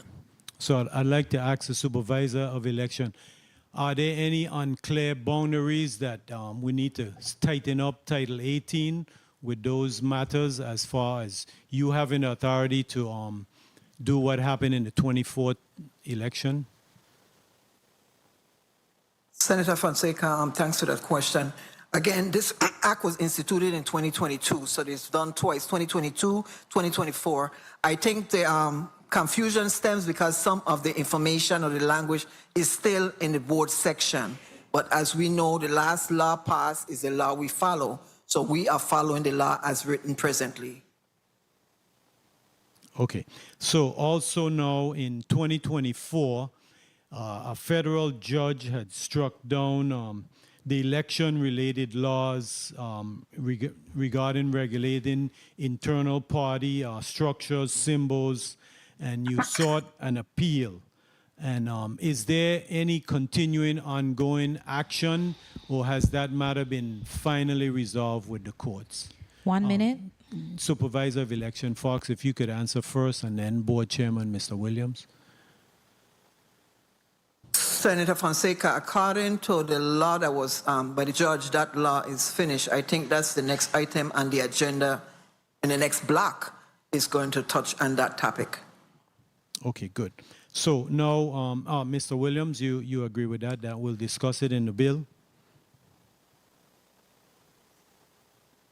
For the most part, I'm going to say yes because, again, I'm not here to opine on any matter simply because the board didn't meet to have a consensus. So I'm very cautious because I don't want to be accused of misrepresenting the board. Okay, and one other question, and I can call this person name since they are elected official.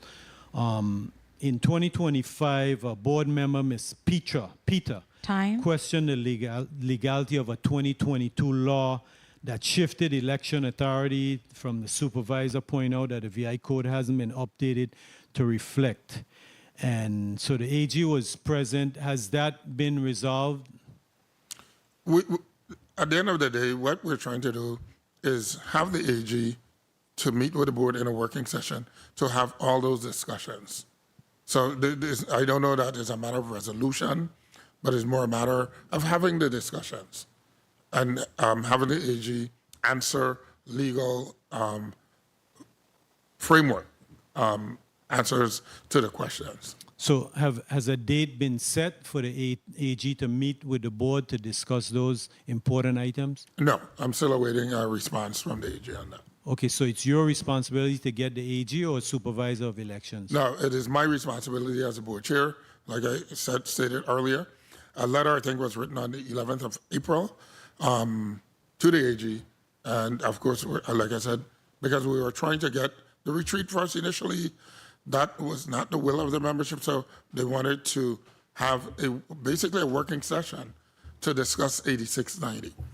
Okay, well, I would encourage you to get the AG meeting. Ms. Fox, if you want to respond on the chair's time, and thank you so kindly, Mr. Chair, for being extra lenient.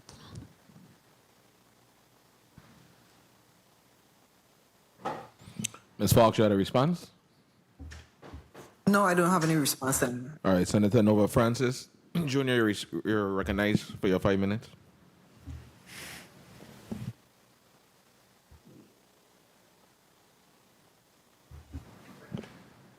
Please recognize Senator Nova Francis Jr. Thank you very much, Mr. Chair. Good morning to you, my colleagues. Good morning to the testifiers. We have Chairman Raymond Williams as well as Supervisor Dr. Carolyn Fox. Thank you for your testimony this morning.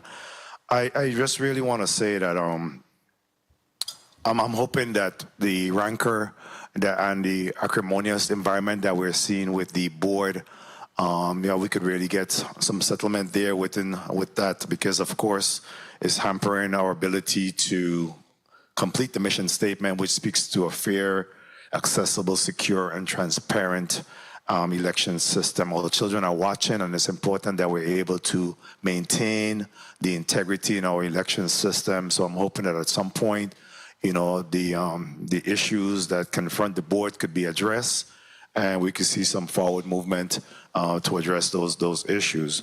So, Mr. Williams, Chairman Williams, in respect to the various committees that have been assigned to some of the functionalities of the board, have you seen where the rancor or the acrimony that we're seeing is occurring in those smaller settings as well?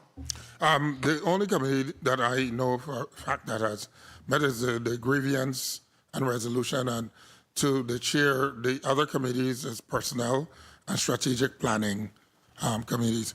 The vision of committees are for the committees similar to the legislature, is for these committees to meet under its appointed chairs and do the work, the grunt work of the board, and be able to report back out in our general meetings, such that you can do all the deliberations, all the debate, the real work in the committees, so that when we meet in a regular session of the board, then the recommendations that come out of the committees, the actions can be taken on those actions. I mean, every member of the board can sit on any committee, although several members, we've asked for them to voluntarily select what committees they wanted to sit on. That was done.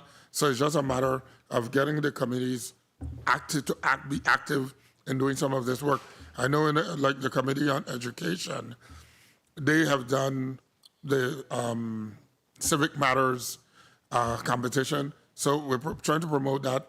I think part of the thought process that, So you don't run all my time, Chairman Williams. That's the reason why I'm having this discussion regarding the smaller committees, because I think if we could get those functioning and develop that synergy at that level, when you get into the bigger committees or at your sessions, I think it'll be a lot less, controversial, because then you'll have, positions that are already taken by those smaller committees and then represented by the chairs, and that hopefully could address, some of the rancor that you're seeing there, because I think it's so important that we're able to address that. So do you have a code revision committee? I know that there is a lot of changes that have been suggested for the legislative, by the legislature or to the legislature. Do you have a code revision committee established? No, that wouldn't be code. We don't have a quote unquote code revision, but that would come under the auspices of the Education Committee to take on matters of Title 18. Okay, so Supervisor Fox, in respect to some of the code recommendations that you're making for revision, have there been any opportunity to discuss this with the board? 1 minute. So that we could move forward on those? Yes, Senator, especially the one we talk about governance, the one with the public office for person committed a felony, that was brought to this body from back in 2022. So all of these that I mentioned today in my testimony has been brought to this body before and discussed with the board in the past. Okay. So we're just reiterating them because we're here today. Okay, so not with the current board, but the boards of the past? Yes, Senator. Okay.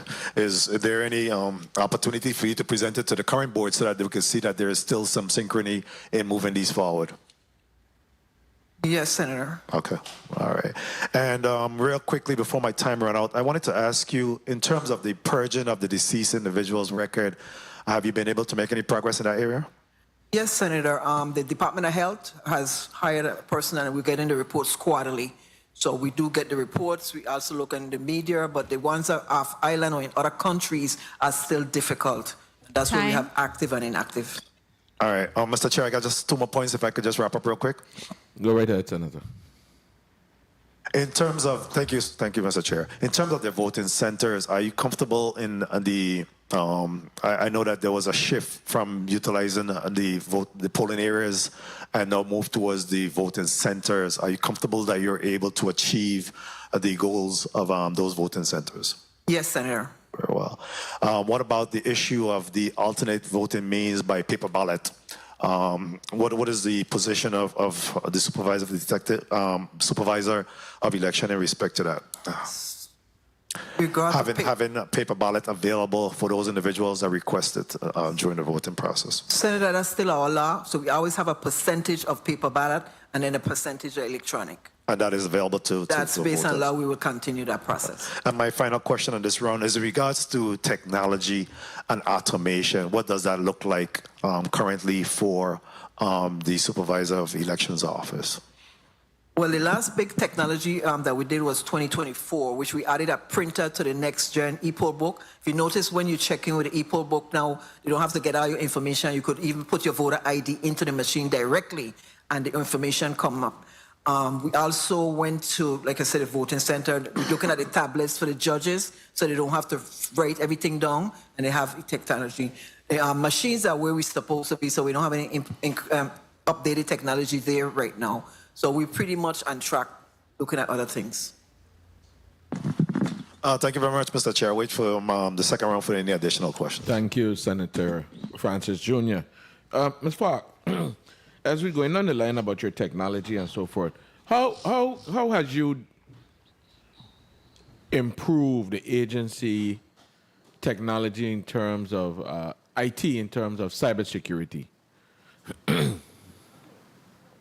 So we work closely with BIT, but there's a cybersecurity division in Washington, D.C. that works with all electoral offices. So they do reports for us every month. We're pretty comfortable with our cybersecurity perspective. Our database is housed in Nebraska.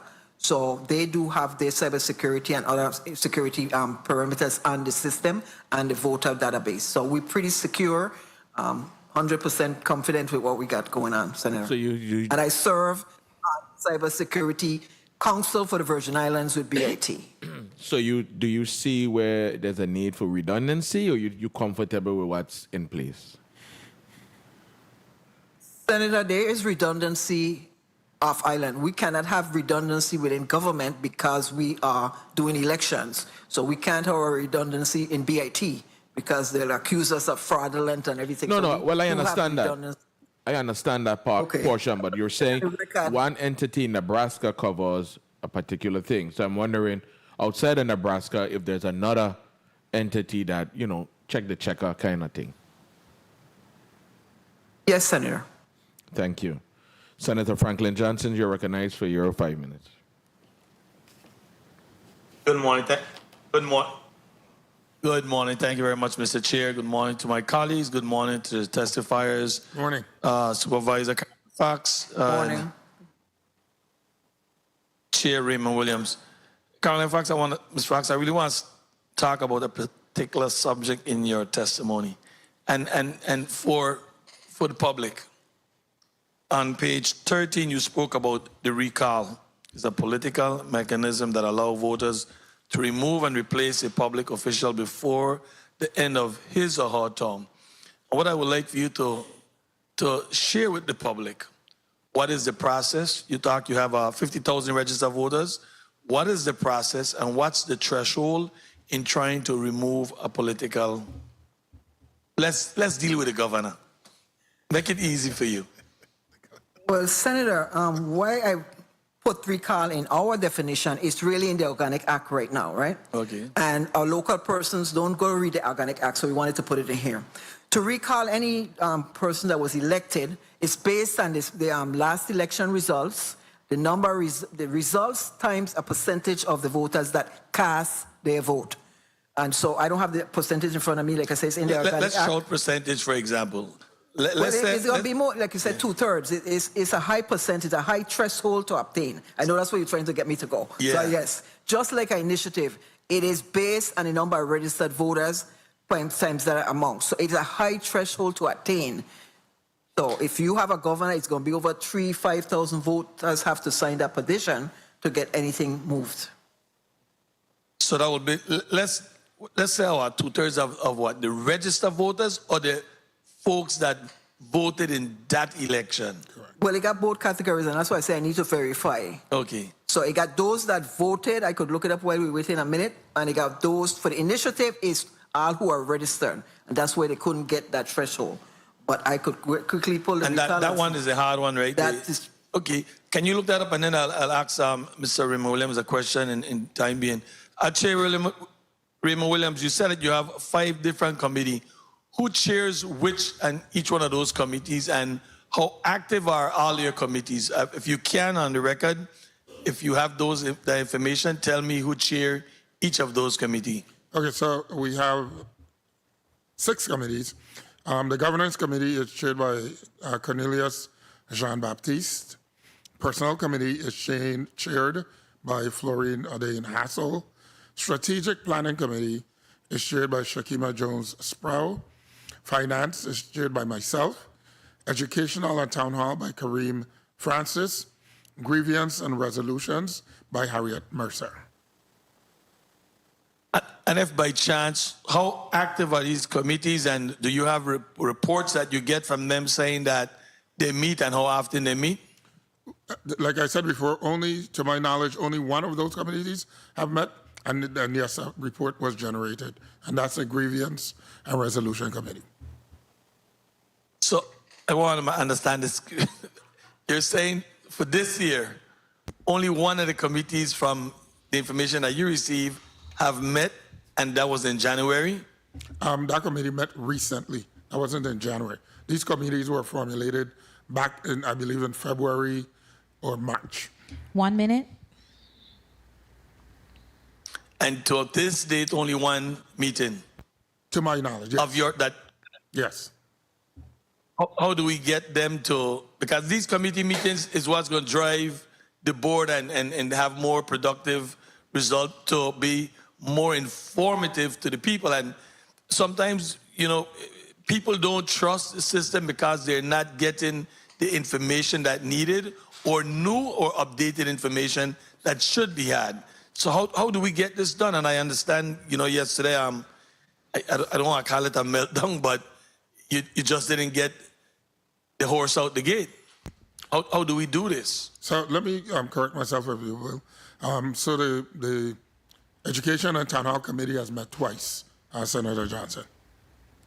And to your question, okay.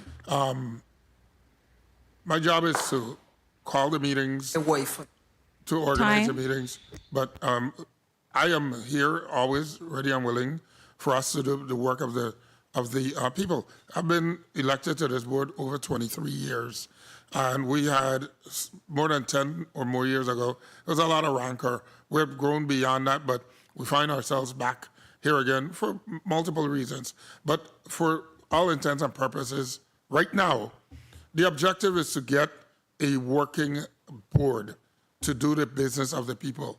That is my objective. Thank you very much, Mr. Chair. Supervisor Carolyn Fox is looking for this information, and I'd appreciate that when she get it, I could have a little more dialogue because she's getting it pulled up. So just for time's sake. Yeah, go ahead. And Is she ready? Is she ready? No. No, she's not ready now, so we'll just move on and let the next we'll move on. senator have his time, and then when she get it, we'll try to. No problem. She could be able to answer at my time.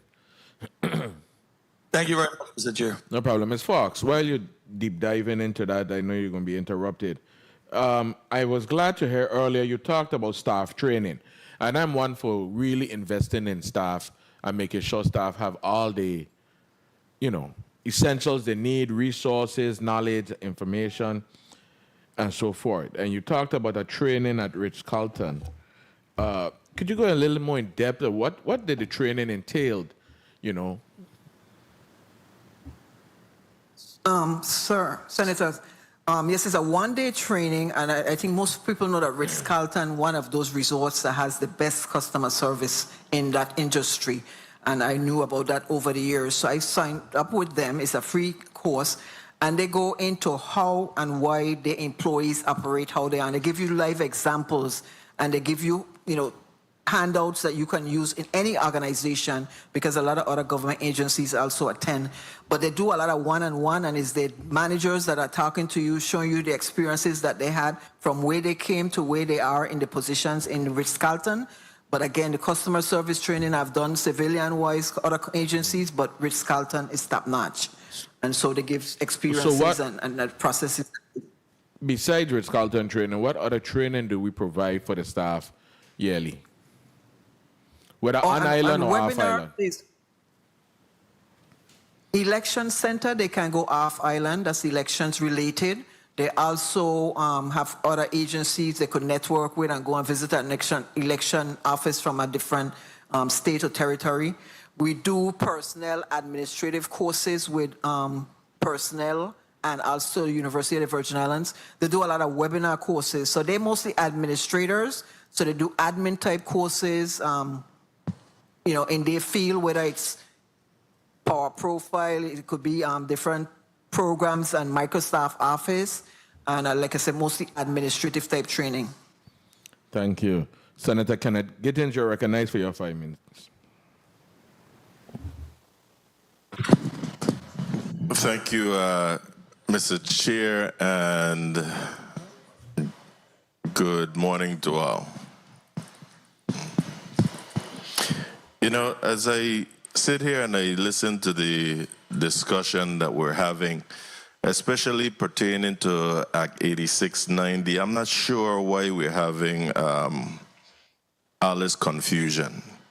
And at times it appears that some people in society just want to do what they want to do, when they want to do it. Because Act 8690 simply mirrored best practices in any election administration, as seen and witnessed in other jurisdictions. Now, in the past, we had, two separate boards, St. Thomas, St. John, and St. Croix, and also a joint board. Today, we have one board of elections.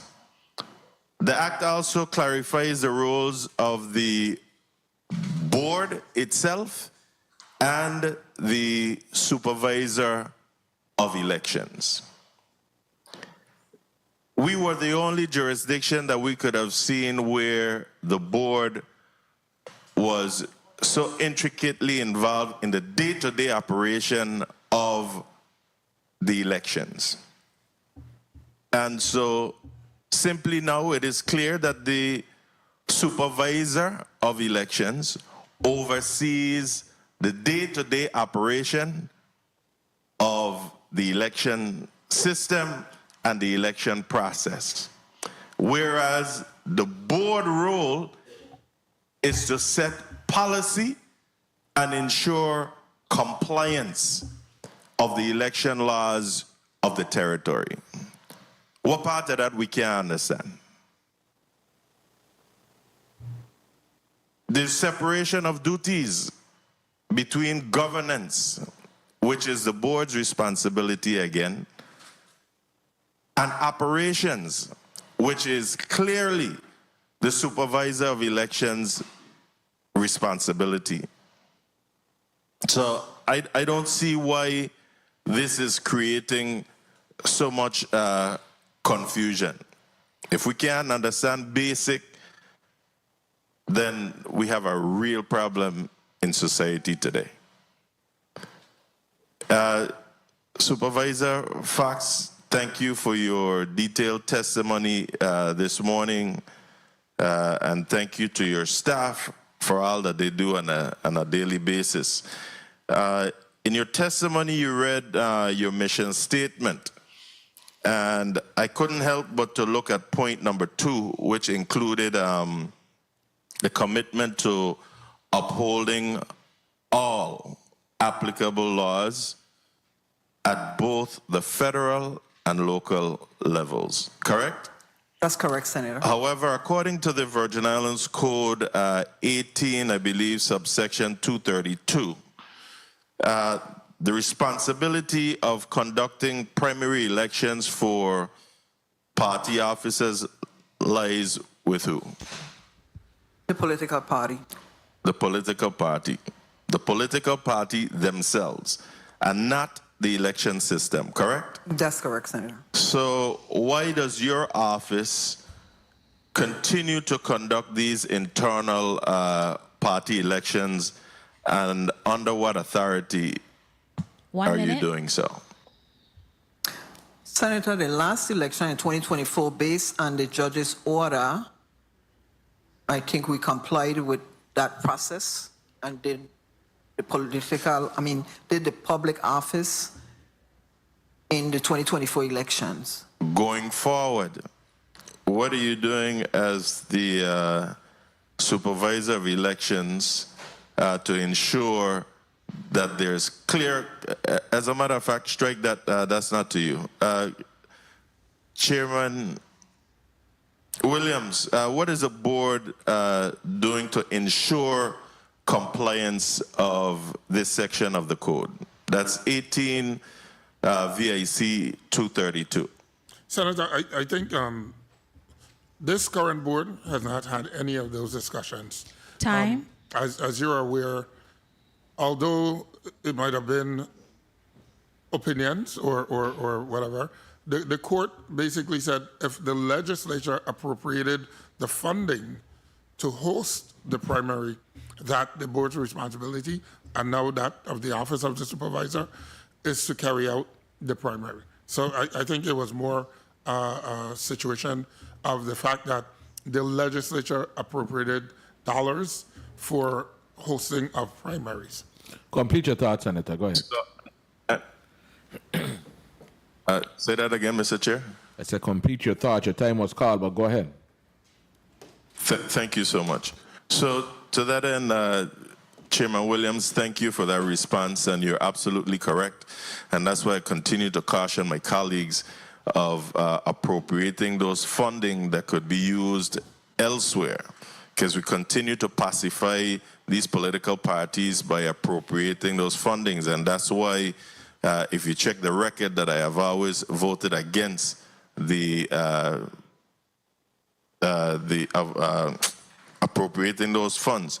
But let me also, in closing here, thank you for discussing and speaking about the safeguarding of electoral integrity and protecting officials. Because across the nation, you know, there's a growing concern regarding these election threats, including doxing and online harassment. So I wanted to ask or caution you on the system, the election system here in the Virgin Islands now publishing information with regards to the inactive voter listing. I couldn't help but to realize that, and my staff was looking at this as well, that in the posting of the inactive voter listing, you actually printed personal information there, specifically to home addresses of individuals. Can voters resolve this matter without their personal information being exposed? Senator, all information in the election office is public information. The Lieutenant Governor office also publishes addresses with all who are raised with taxes. No, slow down for me. I ain't asking about the Lieutenant Governor office. I'm specifically speaking to the Office of the Election System as it pertains to inactive voter listing. You spoke to doxing and online harassment. This is part of why it is so easy for these things to occur. So I'm asking, is this, in your opinion, the best practice to release such information, or can it be handled in another way? Senator, we will look at it to see if it can be handled in another way. Okay, thank you. I prefer that answer than for you to tell me the Office of the Lieutenant Governor to do it with property tax. If you're dealing with property tax, of course, the property must coincide with that. But in this case, I'm speaking specifically to the inactive voter list. So hopefully we can clear that up so that in the future we don't expose individuals' personal information. Thank you for the leeway, Mr. Chair, and thank you, Mr. Williams, for at least coming forward and responding to some of the concerns of my colleagues. And Mr. Chairman, I think the supervisor has some information she wanted to talk about. Thank you, Senator Gittins. Ms. Fox, you wanted to, do you have a response for Senator Johnson first? And then if it was something else you wanted to put on the record, go ahead. No, it's a response to Senator Johnson first. So again, we have to get the website, so we have to get access to Wi-Fi, that's why. But it's in Section 12 of the Revised Organic Act. And I want to read it so everybody could get it clearly. Again, any elected public official of the Virgin Islands may be removed from office by a recall election carried out under the subsection. Again, prior to circulation, a recall petition which identifies by name and office the official being recalled and which states the grounds for the recall shall be submitted to the Supervisor of Elections. The sponsor of the recall petition shall be allowed a period of 60 days after submission for the filing with the Supervisor of Election, and a list of signatures equal in number to at least 50% of the whole numbers of votes cast for that office in the last general election. The supervisor has 15 days in which to determine whether the minimum number of valid signatures are contained in the recall petition. Thank you. Senator Johnson, does that satisfy you? You comfortable with that? 50% is a big threshold. So no. Yeah, exactly. But that's, I mean, I appreciate this, Mr. Chair. That's what the Organic Act says, and that's a very steep threshold. And at some point, we're going to probably have to come together as a community and legislative body to find some ways to ask for some adjustment. That's like an impossible threshold. All right. Ms. Fox, you have to know. Senator, I could add, I mean, that's where the 6th Constitutional Convention is going through right now. So they're dealing with the Organic Act. So that's where you need to channel that and look at what other states has as their threshold. Yeah. All right, thank you. Very steep claim. Thank you very much, Mr. Thank Chair. you. Thank you. Thank you. Senator Alma Francis Heiliger, you're recognized for your 5 minutes. Thank you so much to my colleagues. Good day to the testifiers, to the people of the territory. I was here chuckling because I'm here like, but we have a whole 6th Constitutional Convention, and quite a bit of what is being recommended could actually already be adjusted and included right there. So you would never technically have to come back, because for us to try to now codify what's in the Revised Organic Act, and we are actually actively trying to create a constitution, it kind of defeating the purpose. So I would kind of wait till that done before I go try to change any laws. But that's just one person. But before I tackle the day-to-day operations that with Ms. Fox, we need to figure out what's happening with this board, because unless that part is cleaned up, this infighting isn't going to stop.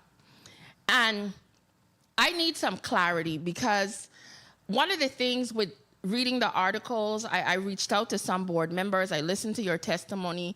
I like to listen to everything and figure things out. One of the things that, and I went and I pulled up the code, and the Virgin Islands Code says that a quorum of the joint boards, and this is Title 18, subsection 47. A quorum of the joint board shall consist of a majority of members, provided, however, that not less than 3 members of each district shall be included in the quorum. What I need to know yesterday, when you initially had whoever showed up in St. Croix, were there at least 3 members from St. Thomas at that meeting? No. And So- that's so- not the code, that's the bylaws. That's the bylaws. Correct. So based on the bylaw, but no, I'm reading it. That's I a bylaw. pulled up the code, but No, that's a I'll go bylaw. back again. But so technically, you never had a quorum. Correct. Yes, that's correct. So then, So then, Okay, so if you didn't have a quorum, what was the whole debate about? And because now this brings a lot more questions, but because it would have been more at that point critical to then include the ones from St. Thomas, because without them, that would have made the quorum. And that is where I need to figure out one thing. Right now, I'm sitting in these chambers divided by 2 districts. All my colleagues in St. Croix could see me. I could see them. We could communicate. We could even vote on the Senate floor going back and forth. And I listened to the concern about giving out links. When you have the meetings, if everyone is inside the chambers in St. Croix and those are in the Board of Elections here in St. Thomas, is it set up just video conferencing back and forth where people could just see? Or does every single person sitting at that table have to have a link to be able to communicate and vote back and forth? Generally, we set up teams. Let's let it clear. I am in favor of virtual meetings because that's how we began. Yes. And I want to make it clear again that the reason, and you mentioned one of them, if we're in an executive session and board members are sharing the link of an executive session, that's a violation. So, and I explained earlier all the reasons why the determinations to go in person, because in order to ascertain management of the meeting, you can't have members chiming in. If you're in debate. I'm running out of time because I heard the initial thing. So I'm a visual 1 person, minute. and this is how I'm seeing it. You have all 14 members in a room, and you're saying some of them are being disruptive. Which is more disruptive? 14 people in one room where some are rankers according to what you shared, versus some of them being on video where you could put some on mute if they act up. That's the first thing. Okay. The second thing is, I also at times, because of a knee injury, I come in on videos at home and they do provide me with a link. And one of the things I know with these links, whether it's Zoom or Teams, you see every single person that's logged in. So the media department is somebody that's there that shouldn't be there. They could boot them out, kick them off. So if we are in a situation, maybe it's more of management or whoever you have hosting those links, that when that is up, you could see, if this is the executive session part, if you know only 3 board members came in on the link, while you got 7 people on the link, you could kick off the phone, make sure only the 3 board members are there. So I'm saying I think it's more of a management issue, because I don't ever want to create a situation where one district versus the next is being disenfranchised. And I also look at it from a money standpoint, because to pack up and fly over to St. Croix and pack up from St. Croix, fly over, that's thousands of dollars to the government when we could be utilizing the video. And that's just me, because I know my committee members love I and their committee, because if I could sit in this chamber, I ain't flying no place. And I look at it as a cost savings to the government, but I also see it as time-wise, because the Board of Elections isn't even like how the legislature is set up. You know, a lot of these people have jobs. They're taking off their time to come to these quick meetings. So it's a little bit more difficult with the traveling back and forth for the Board of Elections. So I think, I don't know if Ms. Fox or her team helps out with the video link part, but if somebody's there monitoring the actual link that they give out on the screen, you could see who all is there. And anytime y'all in an executive session that you see somebody else that ain't you could kick them off and block them, and that would solve your problem right there. And if anybody acting up, hit mute, because the host could control all of that. But that's just my thoughts to help you out, because we have to get this part resolved. It's very important to us. Thank you very much, Mr. Chair. Can I respond to Senator Highlier, if you don't mind? Go ahead. So, I appreciate everything you're saying, but let me give you a clearer picture, because I know information is being shared that suggests. I have been on it, but I've managed the chairmanship on multiple occasions. Shortly after, I think, the COVID crisis, most of our meetings were held virtually. We have separated out to rise into executive, and that's not just, I'm just using that as one piece. But even within that, the link is still shared, number one. Number two, if we're discussing a personal or legal matter, the unethical behavior that lends to that, I have moved people out of the meetings, they come back in, and other people allow them in. What happens here in the legislature is better managed. I get that.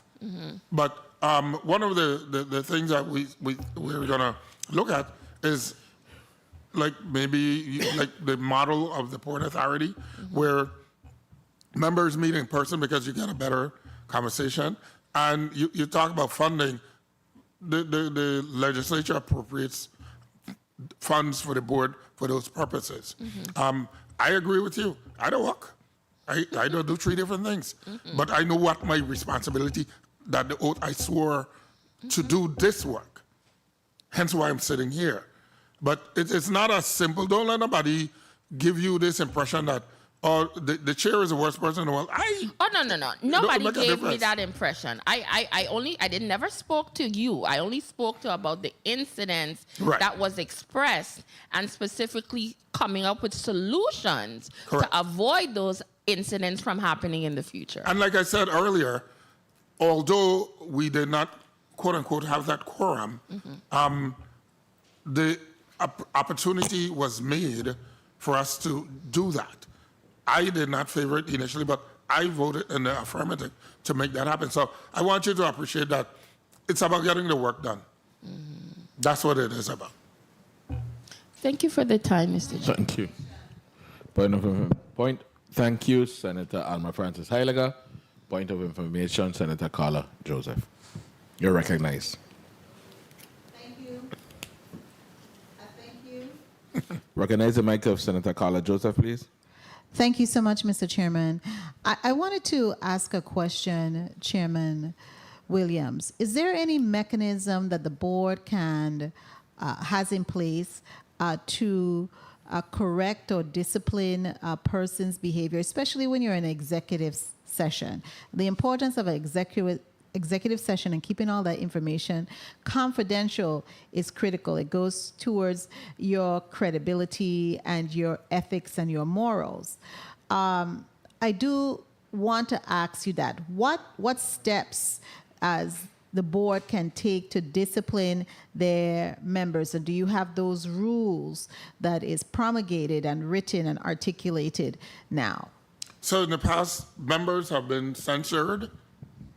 So there's that mechanism to answer your question, yes. And I think that's what you need to look at, you and your membership, to really be clear and fair in disciplining certain behaviors, because it's not going to get any better. We all are here to do the work of the people, and you have to have those type of mechanisms in place to assure that the work of the people gets done and people's behavior and agenda doesn't derail the purpose of your body. Thank you. I totally agree, Senator. Thank you, Senator Joseph. Mr. Williams, how often does the board meet? The board can, by statute, should meet at least quarterly. The board, if there's an instance where there's an emergency, like something happened, or there's a need for a special election or something like that, the board can convene for that purpose. The committees have been advised such that they need to meet. Now, in this whole discussion here this morning, I'm hoping that my members are listening, because those committee chairs need to take the opportunities to host those meetings. It's not at the call of the chair to say committee A or X, you need to meet. The personnel committee, for example, had no reason to meet, so they didn't meet. Finance committee, which I chair, we initially were gonna have meetings such that, but then the consternation about the legally formed value of the committee became an issue. The decision was made to let's meet as a board to discuss the budget for both the office of the supervisor and that of the board. So those meetings were held. The first portion of the meeting to discuss the budget, there were questions by members, so we had to recess and return to complete that. So the process is such that the chair of the committees has a responsibility to call it. I'm going to advise them, again, that they need, especially governance. Yes. And town hall and education, I think right now, those are key committees that need to meet. We're coming into an election cycle. Strategic planning has that responsibility, and that committee as well will need to function. To echo one of my colleagues, the former police commissioner, was reiterating, if those committees get more active and up and going, that may bring a little more interest to come to the bigger meetings to report out of their actions and their findings and what has been going on. This body, invited you all here today for a comprehensive overview of what's going on to see how we could help. Correct. Not to govern big man and woman. That's Correct. right. That ain't my job at all. So everybody that gets on the ballot should know the roles and responsibilities. That's correct. And behavior. Not for me to come here to say, well, this is the way, maybe this. No. My days of teaching, I'm in the classroom. That done gone. That ship set sail. So we got to get it together. I don't know how else to put it. Ms. Fox, if I may ask, just for clarity, for me and the community, as each election is done, we have the primary, that's over. How soon should the community see results, election results, as the polling places close? Senator, we really set a goal. Again, the polling place closes at 7, so they're not going to have everything wrapped up at 7. So they usually start with the early voting results. So our goal is like by 9 o'clock that evening, you should have all the results with the systems that we have in place.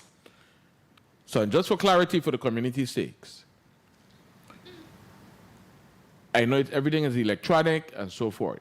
So we do not give our results until all the polling places, correct term, jump drive or a hard drive reaches to the headquarters. That's correct, Senator. That's not correct. Yeah, that's And not the correct. results are unofficial. That's Okay. not correct. So one second, Mr. William, just bear with me here. So Ms. Falk, just back up with me a little bit. That's not correct. Because I, for years, was sit down as a little boy, big man now, and I would hear them say, well, we're waiting now for Lacott, we're waiting now for the results from Charlotte Amali. We are waiting the results now from St. John or whatever. So That's not correct. those Raymond, correct. information have already reached the center, or we are waiting them, meaning they haven't arrived as yet? Let him answer. Senator, when they say awaiting, that means they haven't arrived at the center as yet. Okay. Mr. Williams, you want to add to that? Yeah, let me clarify that because the process on election night, polls close at 7. Early voting That's right. is the first votes that are tabulated at 7 o'clock p.m. Once all the polls are closed, the vote centers are closed. Yes. In let's say the last election, 2024, the system is allowed to now open the DS200, retrieve the thumb drives, retrieve the tapes, and begin the process of tabulating those votes. So generally, you will get early votes tabulated initially, and as a vote center comes shortly thereafter, those votes are also tabulated. I think part of the nuance is that releasing of information, because if I or if Ms. Fox releases a percentage of information from vote centers A, B, C, and D, Avery Lewis get the information for those 2, not for those 3. So Avery think he there by 50,000 votes, and Avery done there behind by 50,000 votes. So I think to the point of what the supervisor is alluding to is that you generally do not want to release information inaccurately, number one. Number two, the information needs to be, after it's populated, generally should be vetted by the board. Sometimes the boards are members are the last to see the information, but the process, and again, that process is a matter of policy, and I think that we can, again, as a board and the office, look at how that process works. All right, thank you for that clarity, but carry me a little step further now. After election night, when we say election is final and it has been certified by the Supervisor of Election, help me in that process. What is happening during that process? Who is doing the vetting? Who's double checking? Who is what? What else is happening? Because I know we have absentee ballots. We have a few things. Just at my time, go ahead and just explain me that process. Wait 1 second, Mr. Williams. Ms. Fox? Senator, as you mentioned, so election night, we give you unofficial results. No official results can be completed until after absentees counted, which is 10 days after the election by law.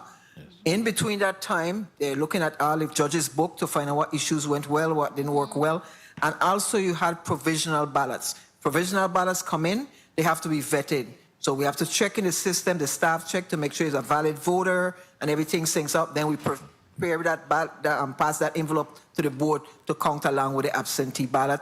The staff prepare the letters that goes out to those persons, letting them know whether the vote was counted or not, or if not, they need to register when we reopen in that time frame. So ballots are still coming in daily for those 10 days. So for us, the election process doesn't finish until maybe after 30, 45 days after, because we still have to do an audit, which is 30 to 45 days after the election. So that's what happened after the election night.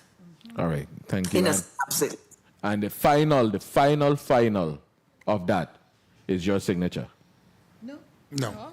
So the final, once we certify, once the absentee is done, then we have within 10 days to certify. So we certify as soon as possible, and then the results are posted, and then letters are start to prepare now to go to each of those who are elected. Yes. The different versions of the office. The board does some letters, and the office of the supervisor does some letters to the territorial candidates, governor, senator at large, and the delegate office. That's handled by the office of the supervisor, and the board usually do the letters to the other candidates for the other offices. I use this moment as an educational moment for the listening and viewing audience. Not that I didn't know the answer, but when I asked who's the last and final, is it the supervisor of election or the chairman of the board of election or the board of election? Can I? Yeah, Mr. Williams? Okay. So, to your term final, after all the tabulations are done, including everything that the supervisor just noted, the board certifies to the supervisor by signature of the final tabulations through election day. Everything that up to election day and awaiting absentee ballots, whether walk-in or write-in, those are also tabulated. You're given by law up to 10 days to do so. So, and generally on the 10th day, the board convenes and verifies that information, and by signature of the membership, it is then certified to the supervisor. All right, so before I go to my colleagues again. Point of information. I had one. Point of information, Senator Carla Joseph, then Senator Alma Francis Heiliger. This point of information and for clarification is to Chairman Williams. Chairman Williams, in order for the board to certify the election of the votes, how many members of the board needs to be on that paper so that it is officially certified? You didn't allude to that. 8 members. Majority. Thank you so much. A majority? Correct. Thank you. Thank you. Senator Francis Heiliger. Thank you. My point of information is just for record-keeping purposes. Because I know the public listens to these hearings a lot, and I want to make sure everybody gets information correctly. And when I had made reference to Title 18, subsection 47, about members from each district, it actually is codified in the Virgin Islands Code. It's not a policy, and it's under Section 13 of subsection 47 under Title 18. And it specifically says a quorum of the joint board shall consist of a majority of members, provided, however, that not less than 3 members from each district shall be included in each quorum. So just be mindful of that in the future when you have the issues about who's showing up, because unless you have at least 3 from each district, you actually don't have a quorum outside of the 8. Thank you so much. Thank you. Colleagues, we're going to go to a rapid round, because time is against us. We're going to do a rapid round. Senator Carla Joseph, you're recognized for your one burning question. Thank you so much, Mr. Chairman. Mr. Chairman of the Board of Elections, I wanted to ask you today, what do you see on the horizon for the Board of Elections to do in light of what is coming up, especially next month, for National Voter Registration Month? I believe it's September 25th. Supervisor, you may correct me if I'm wrong, but you have National Voter Election Month. I think it's usually in the month of September.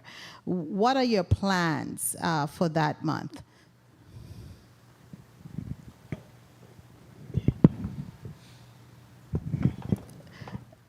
Well, Mr. Chairman, because part of the responsibility of the board is to register people to vote.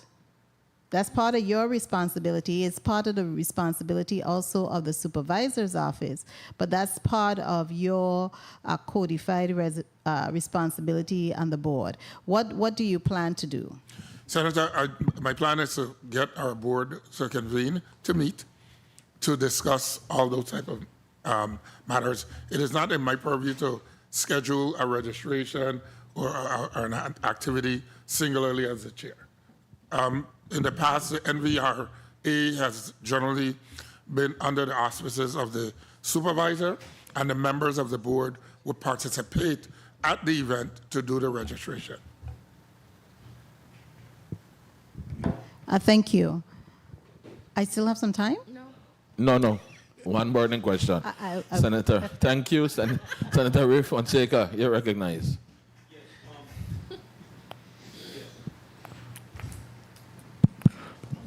Yes, thank you, Mr. Chair. Okay, the voting machines, and this comes up pretty constantly. You do a early voting, people go on the machine, they vote. After the early voting, there's a period of time before the general election. What is the process that these machines are zeroed out? In other words, they're cleaned out, they're wiped out, and the machine ain't stuck with the votes for the early voting. Tell me that process. Who do you want to respond, the supervisor or me? You can both respond. You can start with you, Chairman Williams. So, several things. Once early voting is completed, the DS-200 that is assigned to early voting is maintained under seal. There's a process that you, quote unquote, close the voting so that no other votes can be cast on that equipment. No other votes can be recorded on that equipment. There is a number, a running number that is extracted so that you will know for record keeping that the last person, or not the person, but the last voter was number 0027. So once you reopen that machine is sealed and protected in the office of the supervisor. Okay, on the cameras and everything like that. that machine cannot be used throughout that electoral process again. So that machine is sealed, secured, and then the night of the election, after everything is closed, hence when that machine is brought out into public view so that everyone can see once that the seals are broken, the running numbers, and all that stuff before the thumb drive is removed. So that's the process for the early voting, if that's your question. And yes, and Ms. Falk, if you could follow up and answer, the machine you done vote now and you take out that, I gonna call it a junk drive. That junk drive now is the same junk drive you used for the general election, and is that now sealed and erased, or the junk drive still continue with the votes? You understand me? Yes, I do, Senator. So, Senator, primary election jump drives are only used for primary election. If jump drive stays for 2 years, we do not clear the jump drive until the next upcoming election, a couple of days prior for preparation. We have jump drives and we have enough equipment for each election cycle, including a runoff. So the question is then, Mr. Chair, let me just finish up. The junk drive after the early voting, when you take it out, that junk drive is removed, the numbers, the voting is removed, or you still use that accumulated voting and then you start the general election with the same junk drive with previous votes in it? No, Senator, you have to zero the machine, and in front of the public, it shows that it's a zero count. The jump drive stays in a lock bag, and it stays in a lock department of our office for 2 years as per law. In case you have a recount or something is challenged, you have to have those results there. So that's primary election jump drive stays for primary use only. Well, Sir Popa, thank you, Mr. Point of Chair. information. Thank you, Senator Fonseca. Point of information, Senator Carla Joseph. Thank you so much, Mr. Chairman. National Voter Registration Day is September 16th, 2025. And this I got from just Googling the nonprofit vote. So we got to be serious about getting our people registered to vote and to get the information and education out there. Thank you so much, Mr. Chairman. You're welcome. Senator Nobel Francis, Jr. Thank you very much, Mr. Chairman. Real quickly, Chairman Williams, do you have a parliamentarian assigned to your board? No, we do not. Is that something that can be considered, again, to help with the advice, expertise in terms of rules, regs, and policy? So thank you for that. Yes, I agree. At the onset, like I said earlier, of the board, once they were sworn and we met, one of the pieces, the tenets that I wanted to make sure that all members were on the same page with is having that training. And we had already spoken and committed John Abramson, who is a parliamentarian expert, to come to that retreat, had we had the retreat, to spend at least 4 or 5 hours talking about how the procedures and the parliamentary rules apply.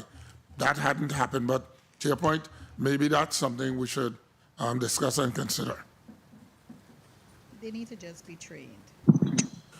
Thank you very much, Mr. Chairman. That's my one burning question Thank at you. this time. Thank you. Senator Franklin Johnson, you're recognized. Thank you very much. Ms. Fox, you launched the online voters registration portal in January 16, 2025, and it's kind of a low uptake. What's needed to be done, or what are your plans now to try to encourage or get more people to take part in that?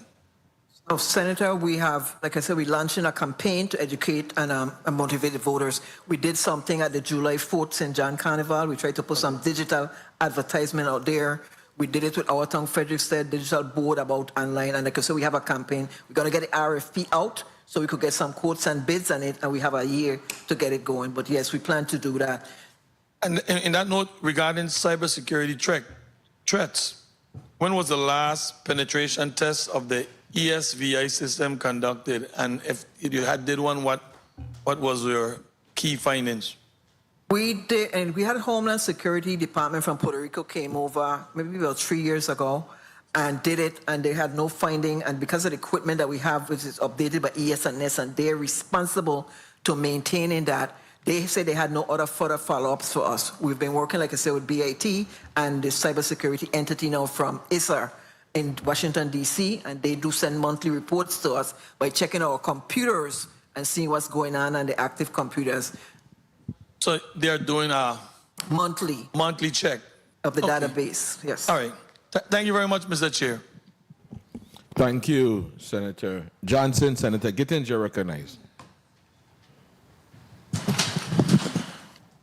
Thank you, Mr. Chair. I'm going to just thank both Supervisor Fox and Chairman Williams for their engagement here today. Obviously, we got some work to do with regards to the election system of the Virgin Islands.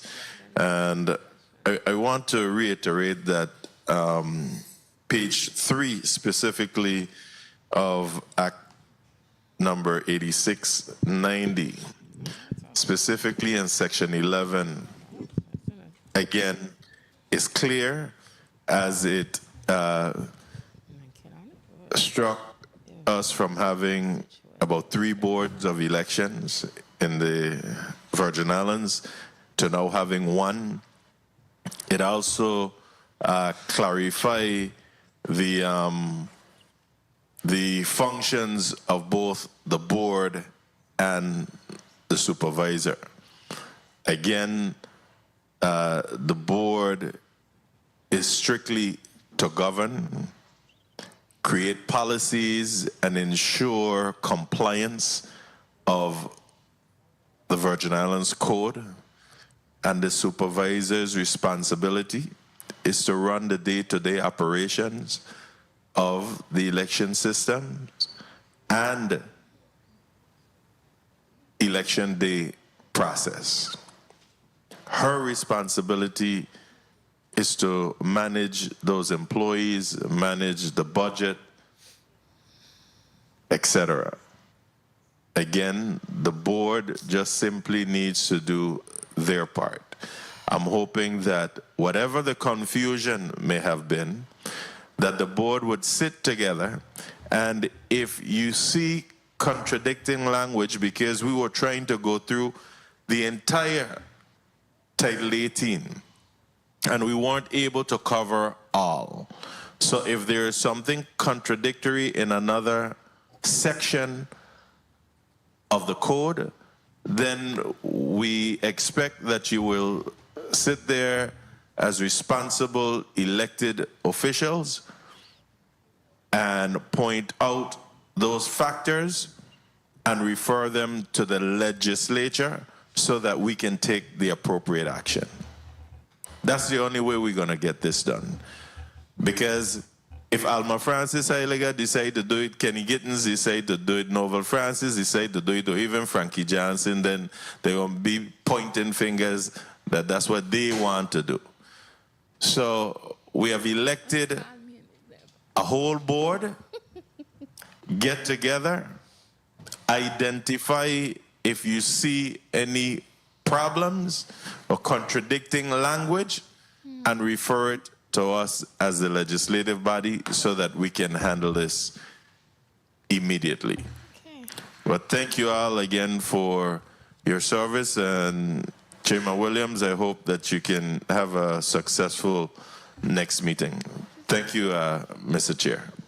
Thank you, Senator Gittins. Senator Alma Francis Heiliger, you're recognized for your burning question. Thank you. My set of questions, or combination thereof, I wanted to just share in regards to what the Supervisor of Elections spoke about, specifically talking about threats to the staff and doxing, et cetera. And it would be interesting to know how many of these reports came in where the staff have been threatened, for our knowledge and edification. And I know election time is coming up next year, And, with artificial intelligence and deep faking and all that stuff, while I'm writing the piece of legislation on artificial intelligence, I had to recognize that I needed to separate it. So I pulled out the section dealing with elections so we could just work on that separate, because there's a lot of things that could be done with AI that could potentially disrupt election and undue influence and some of the things you talked about. The main question I want to ask has to do with, you spoke a little bit about the potential of increasing contributions. And I know last term one of my colleagues was trying to push forward some legislation, I think to change it from 1,000 to 3,000. But as you know, that legislature faded out. Where did you get the recommendation or the idea to jump from 1,000 to change the law to a potential of 3,500 as it relates to contributions? Senator, I looked at what's happening nationwide, and because, again, cost of living, the law was done in 1990, running for offices now are more expensive, especially with the big companies and donors. So it's over time dealing with, cost of living in increases and looking at what other states have. 3,500 is what they usually like. Okay. Thank you so much for putting that on a record. Thank you, Mr. Chair. Thank you. Well, colleagues, we have exhausted our first block, everything in the first block. Ms. Fox, I'll give you 30 seconds to give closing remarks. Your wrap-up. Yes, Senator Lewis, Chairman of the committee, and other distinguished members, we thank you for this opportunity. As you can see, I utilize this opportunity to provide as much information as possible for the public especially. I know a lot of the senators know some of the information that was included here, but we are in a non-election year, and sometimes they only remember us when it's an election cycle, which is 2026. We start the election cycle from now. We're right now in August, so we're less than a year out.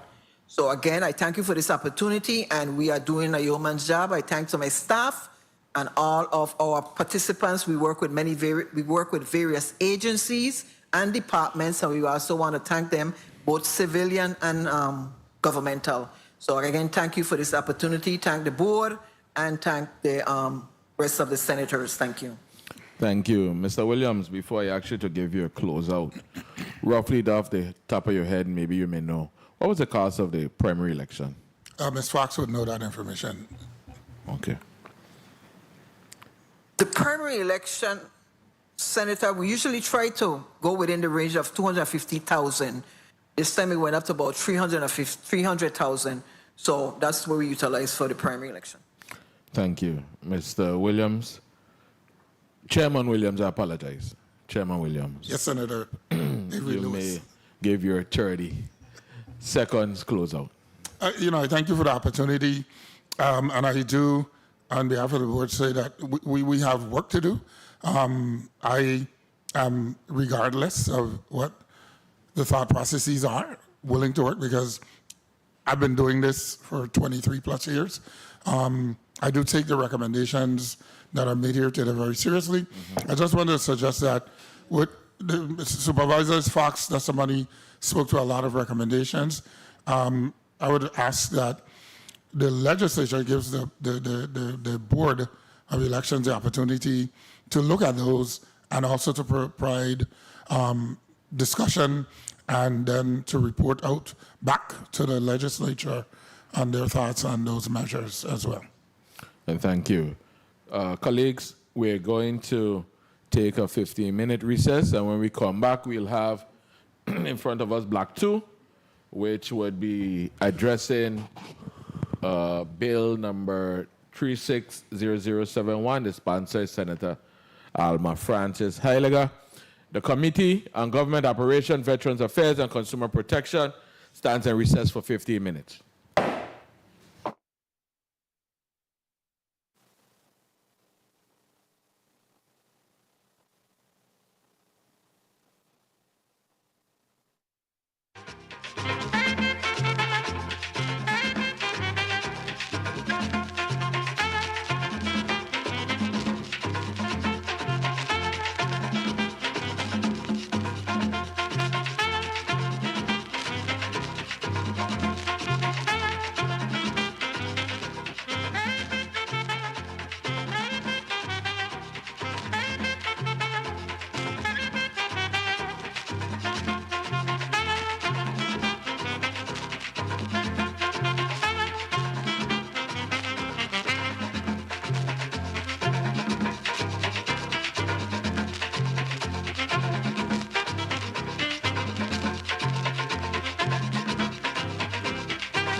Committee on Government Operation, Veterans Affairs, and Consumer Protection is back on the record. Good afternoon, colleagues. Good afternoon to the testifiers. Good afternoon to the people of the Virgin Islands. Madam Chair, could you read the agenda for Block 2 as revised today? Yes, Mr. Chair. Block 2, Bill number 36-0071, an act amending Title 18, Virgin Islands Code, Section 232, to provide the process for political parties to choose their nominees for public offices, proposed by Senator Alma Francis Heiliger. Invited testifiers, Mr. John Yabb, Chairman of the Republican Party, Ms. Carol Burke, Chairperson of the Democratic Party, Ms. Caroline Fox, Supervisor of Elections. Bill number 36-0073, an act amending Title 18, Virgin Islands Code, Chapter 1, Section 4, and Title 18, Virgin Islands Code, Chapter 3, Section 41, relating to the powers of the Supervisor of Elections and the Board of Elections, proposed by Senator Alma Francis Heiliger. Invited testifier, Mr. Raymond J. Williams, Chairman of the Board of Elections. Good. Madam Clerk, are there any correspondence to be read into the record for this afternoon's agenda? Yes, Mr. Chair. Please proceed. Letter dated August 7th, 2025, to the Honorable Senator Avery L. Lewis, Committee on Government Operations, Veterans Affairs, Consumer Protection, from Ms. Caroline F. Fox, CERA. Dear Honorable Senator Lewis, I am in receipt of your invitation to testify. However, please be advised that I will not offer testimony on Bill 36-0071 on August 8th, 2025.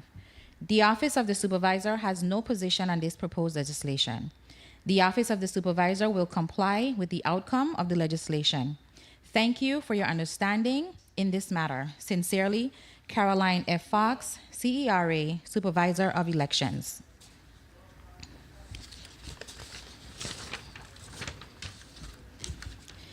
Emailed correspondence dated July 21st, 2025, from the Office of Senator Avery L. Lewis to Mr. John Patrick Yabb, Chairperson for the Republican Party. Good day, Chairman Yabb. This email is being sent on behalf of Senator Avery L. Lewis, Chairman of the Committee on Government Operations, Veterans Affairs, and Consumer Protection. Attached, please find a formal invitation to testify on Friday, August 8th, 2025 at 9:30 a.m. at the Earl B. Otley Legislative Hall in St. Thomas, Virgin Islands. Correspondence dated August 1st, 2025 from the Office of Senator Avery L. Lewis to Mr. Yabb. Good day, Chairman Yabb. I hope this email finds you well. Please advise if you will be appearing to provide testimony at the Committee on Government Operations, Veterans Affairs, and Consumer Protection meeting scheduled for Friday, August 8th, 2025 at 9:30 a.m. Upon confirmation of your appearance, a formal agenda will be forwarded to you. Thank you in advance for your contribution to a productive committee meeting. Email correspondence dated August 1st, 2025 from Mr. Yabb. I appreciate the offer, but unfortunately, I am traveling on that date. Please keep me in mind in the future. I truly appreciate it. Email correspondence dated August 1st, 2025 from the Office of Senator Avery L. Lewis to Chairman Yabb. Good day. Thank you for your response. I understand and respect that you are traveling. Would it be possible for you to appear remotely or send a representative to appear in your stead? Thereafter, there were no responses, Mr. Chair. Does that conclude all the correspondences? Yes, Mr. Chair. Thank you. I had that read out, that email chain read out, so that the community could be aware, the public could be aware, that we made every chance, every avenue possible, not only for the Republican Party, but for the ICM Party as well. A letter and invitation, the copy of the bill and invitation was sent also to the ICM Party. Recipient was Mr. Stephen Smokey Fred, and as to date, no response. So I just put in that on the record because I don't want nobody to say. All right. Thank you, Ms. Burke, for being here today. And for the record, could you put your full name and position on the record?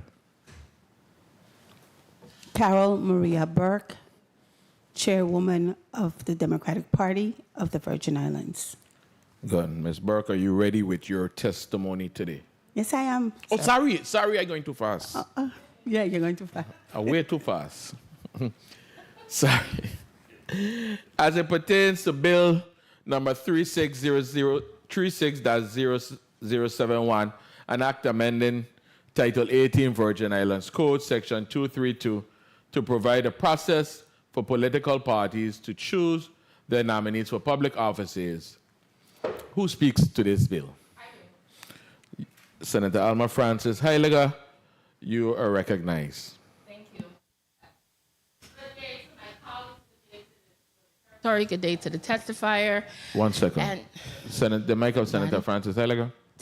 Okay, I got it. Good day to the people of the territory, my colleagues, the testifiers, as well as staff.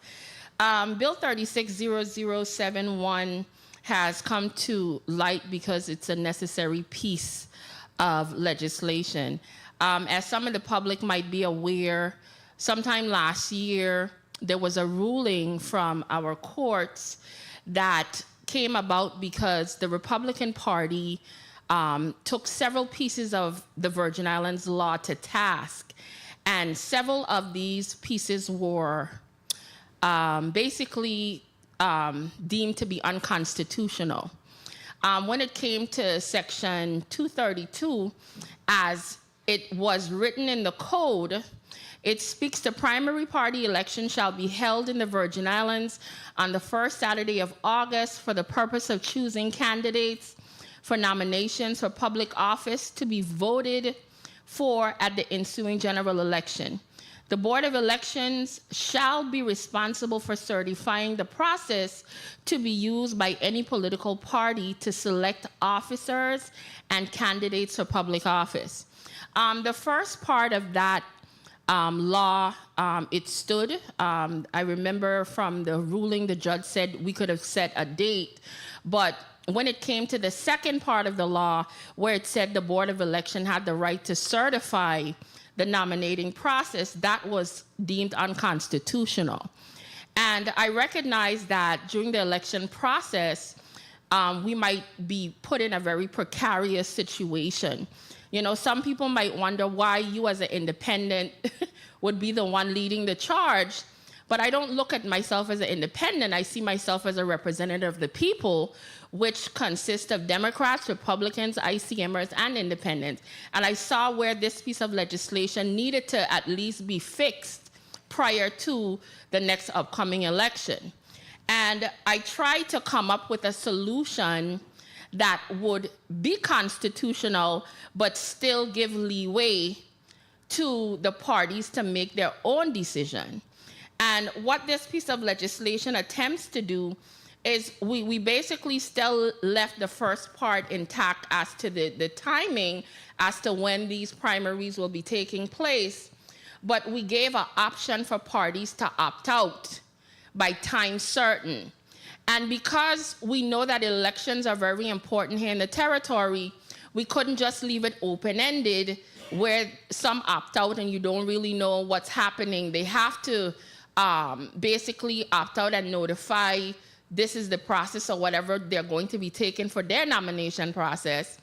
And then from there, if they don't say or do anything by a specific time certain, they're automatic by default put into the primaries ran specifically by the Board of Election. So this was a way to still give the political parties the option to run their own, but if they choose not to, they could say otherwise, but if they choose to do nothing, by default, you can't just leave it up in the air where our people have to have some process available for them to vote for their elected officials. Now, I am an individual. I'm always open to amendments. I'm always open to people sharing their thoughts. For example, in this piece of legislation, I spoke to a January 30th date as a deadline to turn in. I'm open to that because I know the primaries are all the way in August. So even if it's in February, March, those are things that are amendable. But I just want people to understand the context and where this was coming from and the need as to why I am proposing this piece of legislation. So I look forward to the testimony. I look forward to hearing any kind of conversation in regards to how the bill could be improved, and hopefully we could go from there. Thank you very much, Mr. Chair, for the time. Thank you, Senator. And Ms. Burke have put her name and position on the record. Ms. Burke, if you're ready with your testimony, we are ready to listen. Thank you. Good afternoon, the Honorable Avery Lewis, Legislative Secretary and Chairman, the Honorable Ray Fonseca, the Honorable Alma Francis Heiliger, the Honorable Novell Francis Jr., the Honorable Kenneth L. Gittens, the Honorable Franklin D. Johnson, and the Honorable Carla J. Joseph. I also want to recognize other distinguished members of the 36th Legislature who may be present with us today. Good afternoon to all of you and my Virgin Islands community, and especially the dedicated employees of this government and members of the Democratic Party of the Virgin Islands. I am Carol Burke, Chairwoman of the Democratic Party of the U.S. Virgin Islands. Thank you, Chairman Lewis and members of the committee for the opportunity to speak on Bill number 36-0071, a measure whose implications go beyond policy and deeply into the pulse of our democracy. I come before you today not only as a chairwoman of the Democratic Party, but as a citizen committed to the principles of transparent government operations, legal integrity, and protection of public trust, as a vigilant advocate for electoral integrity.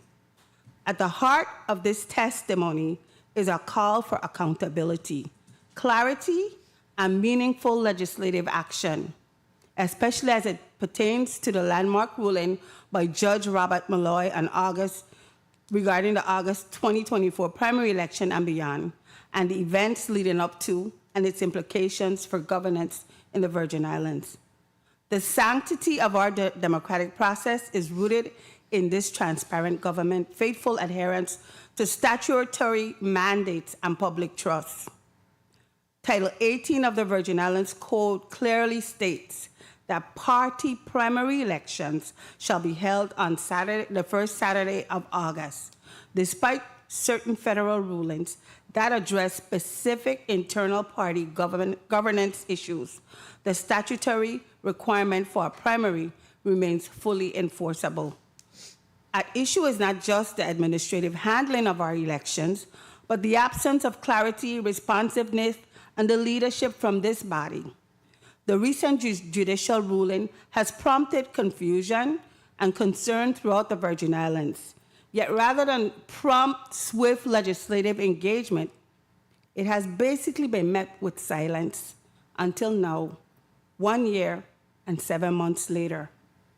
For too long, the Board of Elections and the Supervisor of Elections have overreached in the affairs of local parties. And thankfully, Judge Malloy's landmark ruling has brought an end to that practice. Today, I am compelled to address the critical role of political parties and the government in planning and executing primary elections, and the direct impact of the ruling of case number 322-CB-0049 by Chief Judge Robert Malloy of the District Court of the Virgin Islands. Judge Malloy's decision invalidating the second sentence of Title 18 VIC, Section 232, as, quote, unconstitutionally vague, close quote, and in violation of due process, has placed our electoral framework in flux. While the ruling reaffirms the constitutional autonomy of political party, it also creates an urgent need for legislative clarity so that parties like ours can fulfill their responsibilities without legal ambiguity or procedural obstruction. This committee meeting is the perfect opportunity to begin to reset and clarify the standards governing the role of political parties in primary elections. This is a pivotal moment, one that allows us to reaffirm our commitment to constitutional principles and electoral integrity. I also wish to recognize the Republican National Committee and the Republican Party of the Virgin Islands for their legal challenge against the Virgin Islands Board of Elections and the Supervisor of Elections. Their lawsuit resulted in a decisive ruling by the Chief Judge that struck down several provisions of Title 18 of the VI Code as unconstitutional. This ruling affirmed that political parties must be free to govern their internal affairs without undue interference from the government, and it has opened the door for all parties, Democratic, Republican, and others, to reassert their autonomy and responsibility in the electoral process. While the ruling created immediate challenges, it also presents a rare opportunity to build a more transparent, constitutionally sound framework for primary elections that respects the rights of political organizations and empowers voters. As chairwoman of the Democratic Party, I am committed to working collaboratively with all stakeholders to ensure that our next primary election meets both the letter and the spirit of the law. Here is what triggered that ruling. Number one, there was government overreach. The election system has been enforcing laws that allowed it to regulate internal party matters, such as the structure, the size, the timing of organizational meetings.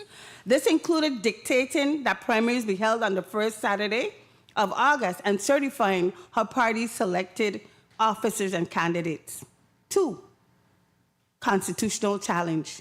The plaintiffs argue that these laws infringed on their right to freely associate and organize without government interference. They cited instances where the election system's actions disrupted their participation in national party activities, including the RNC's 2016 and 2020 organizational meetings. Judge Malloy's decision. The court found multiple sections of Title 18 unconstitutional, ruling that the government cannot dictate how political parties organize or select their leadership. The law's vague language, especially around the word certify, was deemed to violate due process.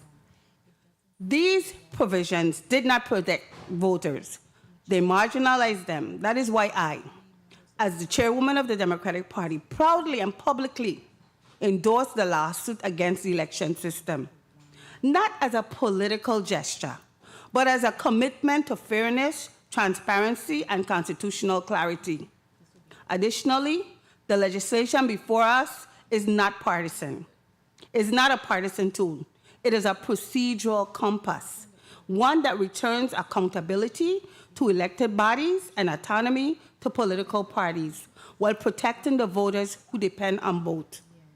I stand ready to assist the committee, the election system, and the fellow party leaders in implementing this framework swiftly and lawfully. Today, we confront a legislative gap that has caused confusion and cast unnecessary doubt on the electoral process. The recent ruling clarified that the Board of Elections may not certify political parties' internal nominating processes, but it did not ban primary elections themselves.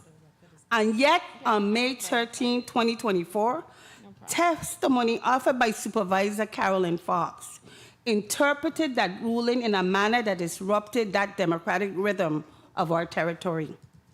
The Democratic Party's ad hoc committee later confirmed that the supervisor's interpretation was erroneous and that the primary should in fact proceed.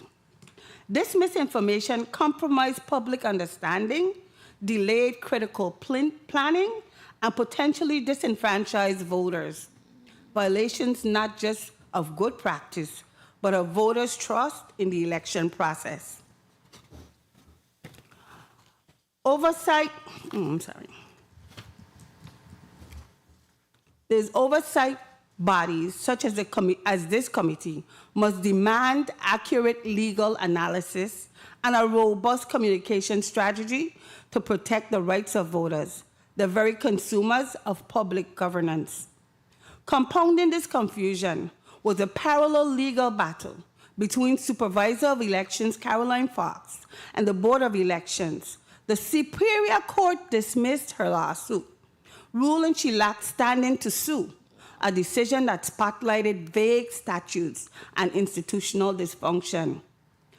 This episode illustrated 1, a lack of coordination between election authorities, 2, conflicting interpretations that left voters uncertain, and 3, an urgent need for clearer legal pathways for resolving disputes among election officials.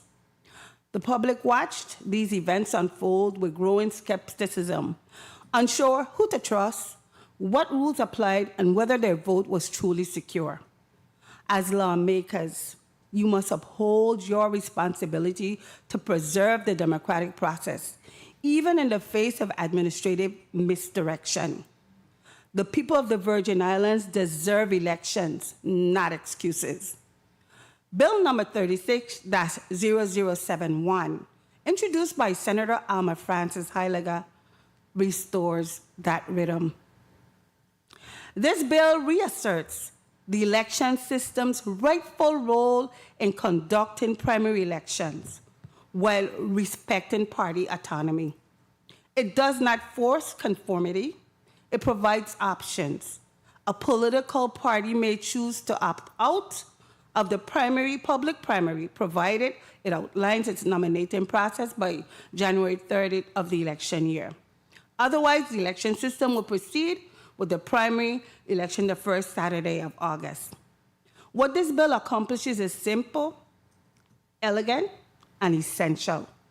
It prevents ambiguity from weakening voter confidence. It holds political parties accountable for timely, transparent procedures. And it places the election system where it belongs, facilitating democracy, not obstructing it. This is my analysis of the bill. Bill number 360-0071 seeks to address the legal vacuum created by Judge Malloy's ruling. However, the current draft lacks clarity in several areas. And I'm just going to briefly go through them. Ambiguity in definitions, and I use the example, you need to define what's certify, recognize, validate as examples. Insufficient separation of powers. The bill does not delineate the roles of the supervisor, the Board of Elections, and the political parties in conducting the primaries. And then there's no safeguards for voter access. The bill does not include provisions to ensure that voters are notified of changes to the primary procedures or party processes. Without these elements, the bill will fail to restore that public confidence or withstand judicial scrutiny. These are my recommended language to strengthen the bill. Again, add clear definitions to clarify the roles and responsibility and protect the voter access and transparency. To enhance the bill's legal durability and operational clarity, I also recommend the following. Number 1, and this is while I fully support the structure and intent of the bill, I respectfully propose additional provisions to safeguard transparency, voter trust, and procedural integrity. Number 1, the public disclosure of opt-out procedures. Political parties opting out of the primary should be required not only to notify the supervisor, but also to publish their nominating procedures on an accessible public website by the January 30th deadline. This ensures voters and prospective candidates are informed in advance. Minimum standards of internal nomination processes. Any internal party nominating procedure should adhere to baseline standards of democratic practice. These might include an open candidacy period for party members, the use of secret ballot for member voting, and independent oversight of vote tabulation. Number 3, public notice of opt-out decisions. The election system should issue formal public notice by February 1, for example, identifying which parties will or will not participate in the primary. This prevents voter confusion and ensures complete transparency. 4, contingency protections for legal challenges. To protect the election calendar, the bill should empower the electoral calendar to proceed with scheduled primaries unless the court issues a specific injunction. Legal uncertainty should not paralyze our democratic schedule. 5, post-election reporting. Add a requirement for the Supervisor of Elections to submit a post-election report to the legislature detailing parties that opted out, how their nominations were conducted, any irregularities or procedural challenges observed, and how these nominations were conducted. These additions will preserve the balance between party independence and public confidence. We must not just legislate to fix today's confusion. We must also fortify tomorrow's elections. Honorable members of this committee, Bill number 36-0071, while it is a commendable start, by itself, it does not satisfy Judge Malloy's ruling, which underscores the need for legislation that respects constitutional boundaries while ensuring operational clarity. Bill number 36-0071 is a step in the right direction, but it must be fortified with precise language and voter protections to restore confidence in our electoral system. It requires statutory reform. We need Title 18 to be revised in a way that preserves the autonomy of political parties while providing the election system with a clear framework that respects due process and avoids ambiguity. To that end, we respectfully call on the committee and the 36th legislature to, 1, revise Title 18 to clearly define the government's role in primary elections within the bounds of constitutional law. 2, to support political parties' autonomy in their organizational meetings and candidate selection processes.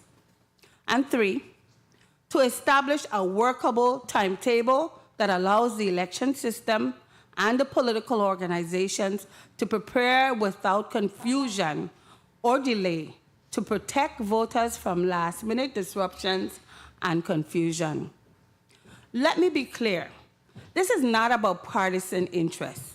It's about preserving the democratic process and ensuring that every voter in the Virgin Islands has the opportunity to participate in fair and lawful elections. Our party is ready and willing to collaborate with elected officials, legal counsel, and the election system to develop solutions that respect constitutional protections while safeguarding electoral integrity. To that end, I also urge you to revisit and maybe even repeal provisions of Act 8690, which transferred the powers of authority of the Board of Elections to the Supervisor of Elections. On September 8, 2022, Supervisor Fox was the sole testifier supporting the 9 amendments that transferred the powers and authority of the board to the Supervisor of Elections. As a result, today, the Board of Elections is in chaos and is powerless. It is crippled and unable to function effectively. Our primary election is scheduled for August 1, 2026. We must not allow legal uncertainty or to disenfranchise voters or diminish trust in our institutions. The legislature must now respond by amending Title 18 to comply with constitutional standards and provide clear legal framework for party operations and ballot access. While I fully support the structure and intent of the bill, I respectfully propose additional provisions regarding to safeguard transparency, voter trust, and procedural integrity. Therefore, I need to discuss, as I conclude my testimony, the importance of protecting the integrity of our elections by ensuring that ballot access control is meaningful, transparent, and aligned with democratic values. So I want to go over what I mean by ballot access control, and I gave I submitted something to come up on the video. If they could bring it up. You ready for that now? In a little bit, in about a minute. Let me just go through these 5 areas, and then they could bring it up, and so that Yes. everybody could Give see me what that I'm cue. talking Yeah. about. Please allow me that cue when you're ready. Okay, I'll just raise my hand. Okay, we recognize, there's 2 layers of ballot access control in a primary election. And we recognize 2 essential layers governing whether someone appears on a party's primary ballot. There's a territorial election law requirements which the election systems carry out. These include filing deadlines, petition signature thresholds or fees, legal qualifications such as age, residency, and party registration periods. And then the second one is the Democratic Party certification. This is what the judge is talking about. This is what's missing as a part of the process locally. This involves internal verification, including new bona fide membership requirements, compliance with party bylaws, endorsement processes, and loyalty to party principles. A candidate must satisfy both layers as listed as a Democratic Party primary candidate. 2, the importance of party control, defending our brand and democracy. Without meaningful certification by parties, the ballot label becomes suspect. Voters expect that someone listed under a party name genuinely embodies its values.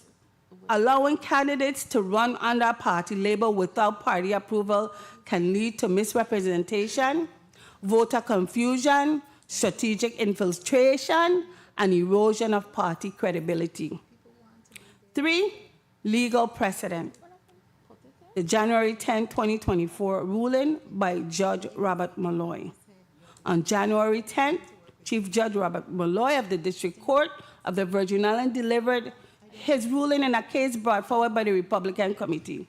And he declared that 10 provisions of Title 18 of the VI Code are unconstitutional. The government statutes that impose requirements on internal parties' operations, like timing, and I repeated them already, so I'm not going to say them again. And then the court ruled that it is not the role of the government to regulate or reject a political party's internal process for selecting candidates or officers. That authority rests with the party itself. Okay? As a result, while the Board of Elections is still required to conduct primary elections on the established date, the responsibility to certify candidates now falls squarely on the party. 4, why this ruling reinforces the Ballot Access Integrity Act. The Ballot Access Integrity Act, and you could bring it up now. Media, could you? Thank you. It's up. Okay. Okay. The Ballot Access Integrity Act. It formally recognizes that party certification is a protected associational right, not a government prerogative. It ensures candidates must meet both territorial election requirements and party certification before appearing on a ballot, on a party ballot. It respects the First Amendment by codifying the party's autonomy over its internal nomination process. And 5 is a call to protect democracy. Now, senators, we now have a clear legal and constitutional imperative affirmed by Judge Malloy's ruling. Only political parties, not government agencies, should determine who qualifies to use their name on the ballot. This principle must be enshrined in law to preserve democratic integrity.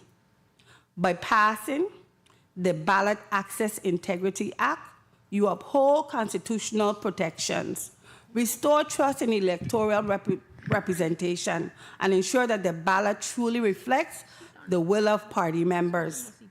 Voters will know that party labels are reliable indicators of genuine affiliation and shared values. I urge you to stand for transparency, fairness, and the power of democratic association. Introduce and pass this act and send a clear message that in the Virgin Islands, elections are built on honest representation and respect for political freedom. Congressional advocacy for territorial voting rights. I want to finally end with this because this too is tied into this, my testimony and our reason for being here today. Finally, as a proud member of the Democratic National Committee, I was honored to sponsor a resolution supporting H.R. 4292, introduced by Delegate Stacey Plaskett. This critical bill proposes a creation of a congressional task force on voting rights of the United States citizens residing in the U.S. territories, aiming to confront the long-standing inequities faced by 3.6 million Americans who reside in U.S. territories. These citizens serve our nation in every capacity, from defending our freedoms in uniform to shaping our communities as educators, entrepreneurs, and public servants. Yet they remain disenfranchised in federal elections. This is a democratic contradiction we must no longer accept. I strongly urge the 36th Legislature of the Virgin Islands to adopt a resolution of support of H.R. 4292 and transmit it to Congress. By aligning territorial voices, we affirm our collective demand for fair representation and constitutional recognition. Let this moment mark our territory's leadership, a movement for electoral justice. Our advocacy must be strategic, unified, and unyielding. Today, we have a path forward. Bill number 36-0071, sponsored by Senator Alma Francis Heiliger. Her courage in introducing this bill as an unaligned senator in a chamber dominated by Democrats deserves recognition. She saw the risk, she built the remedy, and she did so with principle, not partisanship. All of those above are not just procedural corrections. This is more than reform. It's a blueprint for democratic renewal. Let us demonstrate that we trust, when trust is tested, leadership answers boldly, transparently, and with the voters at heart. Electoral accountability is not partisan. It is a cornerstone of democracy. And we must ensure that every citizen feels secure in their participation. I urge this legislature to act where others did not, to affirm your commitment to the rule of law and the sanctity of the vote. Thank you for the opportunity, and I'm prepared to answer any further questions, Mr. Chair.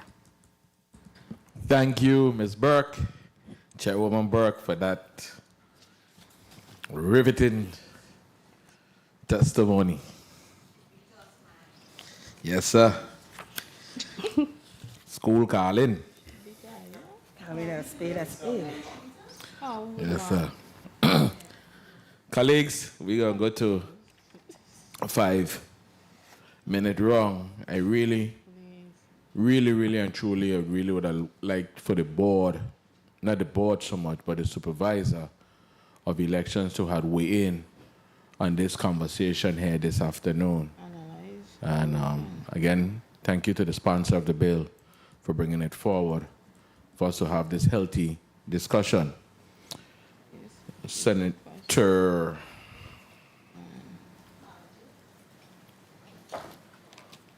Carla J. Joseph, and then it'll be followed by Senator Ray Fonseca, Novell Francis, Franklin Johnson, Kenneth Gittins, myself, and then Senator Alma Francis Heilega. We're going to have one round, 5 minutes.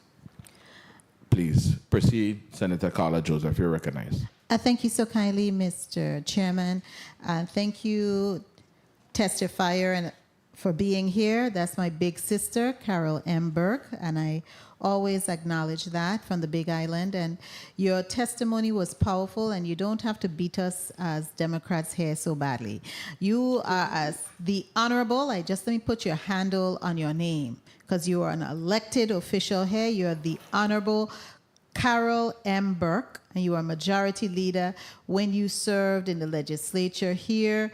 I believe it was the 31st. Am I correct? No, the 22nd. The 22nd. Oh, my goodness. The 22nd legislature. So I appreciate this. I really also want to commend the bill sponsor because, you know, in this system, we have preemptions. And sometimes some of us are very fast on the draw and faster on the draw than others. And so definitely the bill sponsor may have possibly preempted some of us. Yeah, you see this and that's one of the things we have to contend here. So don't beat us too hard. You should know that there is that preemption. Okay, so it isn't that we aren't trying to do our best to rectify, but there is politics at the mid, and to that those things do happen. Now I want to go to your testimony, and it was very well put together, and it was very comprehensive. I want to talk to you about this dual layers of ballot access control. When you're looking at the territorial law requirements and our Democratic Party's certification, and even looking at our federal election, because we dominate in every bracket of the contest, how do you envision that is going to be played out with this, if this bill is put in place without the amendments? What is your thought process? Thank you, Senator Joseph. And my thought process is specific to what the judge is saying. The judge is saying fundamentally that the unconstitutional nature of having primary elections in the past was a result because the parties were not certifying that these individuals meet the requirements of the internal party, whatever those requirements could be, right? And there wasn't a mechanism in place to show that. So isn't it be on the back now of the party, our party, to put those mechanisms in place for the party to determine who, in fact, is an eligible person to be on the ballot in alignment with what is written in law? Can the party do that? Does the party have the mechanism to do that? In other words, you're referring to the structure, and absolutely, yes, we do, as well as we should, because we have been winging a lot of stuff over the years, but it's not that we don't have an infrastructure in place. It's just not 1 minute. It's just not something that was sustainable. And right now, as chair, that's what I'm working towards. Okay, great. Are you receiving any support from the national Democratic Party? Because I know when the judgment, the law was challenged, because that was a legal challenge. Any test of any law is whether it withstands a legal challenge, and this law did not withstand that legal challenge. In fact, it was struck down by Judge Malloy in the district court. Now, are you receiving, and they had help from the National Party. Are we receiving help from the National Party to help us in addressing the issues? Because we are the Democratic Party, and this is facts, is the largest party. Mr. Chairman, may I continue and just wrap up? Thank you so kindly. Please complete your thought. Thank you. This party, the Democratic Party, has the largest amount of persons who are enrolled in this Democratic Party and registered as Democrat. Are you receiving support from the National Party as the Republican Party receives support to help test the law that was written and that Judge Malloy ruled that it was unconstitutional? That's a very good question, Senator Joseph. And absolutely I am. I would not have been here today without conferring, without making sure that they understood exactly what's happening here today, and without them having, a commitment, without me having a commitment of support from the DNC. Thank you so much, because I think that is a very important line of questioning, and we want to make sure that the DNC has a vested interest, and they are also looking here to support our efforts to make sure that we have transparent and accountable election. Thank you so much, Mr. Chairman, for the time. Thank you, Senator Carla Joseph. Senator Ray Fonseca, you're recognized for your 5 minutes.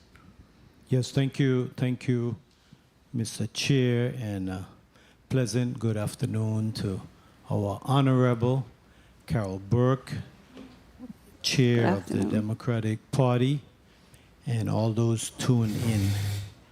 I wanted to quickly bring to the light a very important issue that's now being publicized, and it's regarding changes to the Government of the Virgin Islands Group Health Insurance Plan. There's a meeting, some get to know the proposals being scheduled through the Division of Personnel. And I'm deeply concerned with the changes regarding the increased costs, a 9% increase in premiums, and the elimination of coverage for out-of-network providers. This means that the new insurance policy is going to be you only can go to in-network service providers without prior authorization.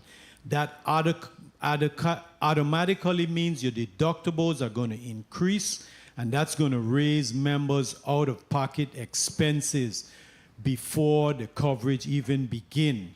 You're going to be requiring prior authorization. Remember, your plan is going up 9%, but they're now going to have you go to those providers that can only be in network. So if you need a specialist if you have a special back situation and there's none in the network, you're going to have to go out of service. You're going to need prior authorization, and that's going to increase your cost. In addition, they are now going to require prior authorization for the GLP-1 medications. These are the medications that the diabetics use. And there are over 14,000 persons in our community that's affected by that. So I'm urging the folks who are receiving this information to not be swayed. Right now, the Virgin Islands has a great health insurance plan, and that is something we don't need to be messing with. It was before this legislature just last Friday. As a matter of fact, the last time this legislature convened in this body, we discussed that. That matter was referred to the board. And so let us have it be properly vetted, because the new insurance as it is a major, major change from what it is now. So I want to get that out, so don't be swayed by that. I already got a couple calls. So, Ms. Burke, I wanted to go to you. So you said the bill does not satisfy the judge's ruling and must be amended. And you made some specific, you made some specific comments on it where you said it requires statutory reform. Can you explain that more to me, the statutory reform? You want us to do a complete reform of the code or to amend this bill? Before this bill can be considered, we include all of those. Give me those details. Yeah, Senator Fonseca, good afternoon again. That's why I was recommending, and I don't care what it's called, I just call it the Ballot Access Control Act. But all the elements in that proposal is what I'm confident that the judge was referencing when he spoke to the government can't dictate by themselves who gonna use a party label. That's unconstitutional. You know, the government don't own the donkey 1 minute. or the elephant or whoever. Our organizations do. And that's what he was inferring. Okay, so in this new process, you envision the primary to include all the candidates, including the governor and the delegate to Congress? Absolutely. Okay. And I could tell you something further, just real quickly. Right now, the Democratic Party has registered to be a federal registration with the FEC. And we should have done that years ago because this territory has a federal race on the ballot. And we have been not in compliance for all this time. And one of the key elements that I was questioned about was how does Delegate Stacey Plaskett's name get on the primary ballot? Time. What role does the Democratic Party play? Are we certifying her nomination? Thank you, Mr. Chair. Thank you, Senator Fonseca. Senator Novell Francis, Jr., you're recognized. Thank you very much, Mr. Chair, and good afternoon to everyone. Motion, you got a motion? Good. Mr. Chair, there's a motion call from Senator Gittens. Motion. Mr. Senator Gittens, you're recognized for your motion. My apologies, Mr. Chair, but I move that we merge the two bills, Bill 36-0071 and 0073, in one block, since they have the same subject matter. I so move. Properly moved by Senator Gittens, second by, I think I heard, Senator Franklin Johnson. Roll call. And Wait.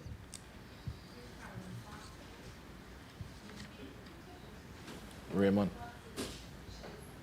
No, Raymond. Yes. Roll call. Senator Ray Fonseca. Senator Fonseca, yay. Senator Novell E. Francis, Jr.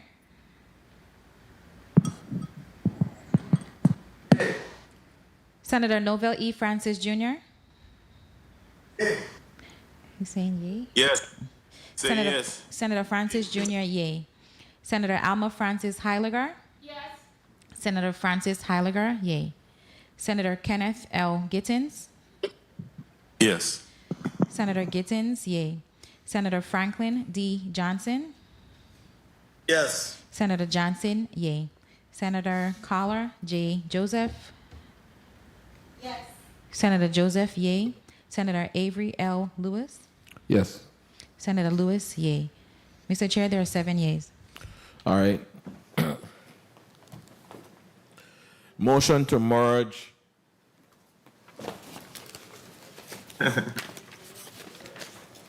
Block 2 and 3. Block 2 and 3, Bill 360071 in Block 2 and Bill 360071 36-0073, both same sponsor, Senator Alma Francis Heiliger, has been voted on unanimously. And so ordered. This committee stands in Government Operations, Veterans Affairs, and Consumer Protection stands in recess for 2 minutes.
The Committee on Government Operations, Veterans Affairs, and Consumer Protection is now back on the record based on the last motion, which was successful unanimously.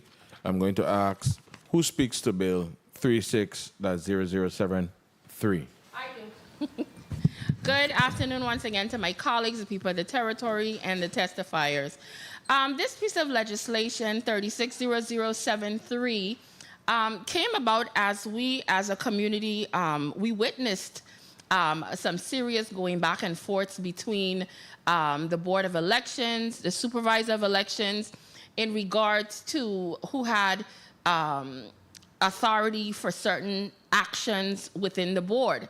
And as a representative of the people, I was very much concerned as to how it was looking to the public and who actually had authority. I went ahead and submitted my request for this, and in speaking with legal counsel, one of the things that they shared, that it is inherent that the board has authority over quite a bit as it relates to making certain decisions, but one of the things that when things are ambiguous in the code, it's kind of interesting how people choose to interpret them.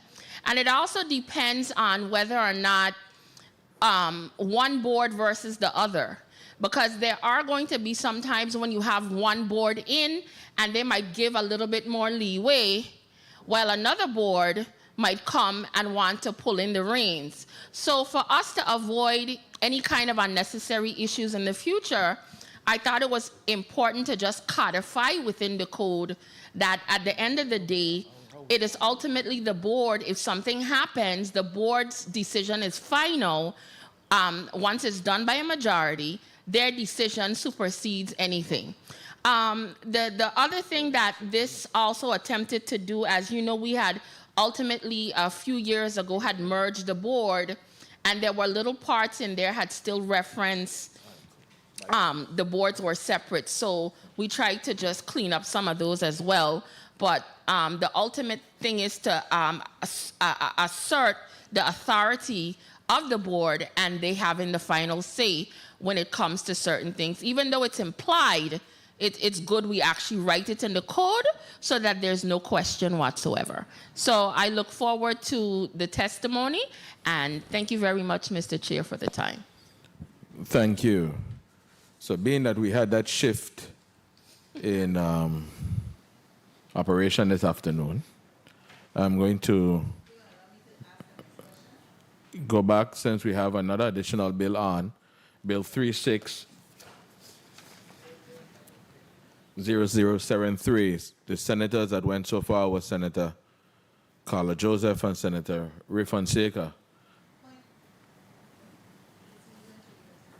No, Senator, Mr. Williams did not provide a testimony today. He says for asking question.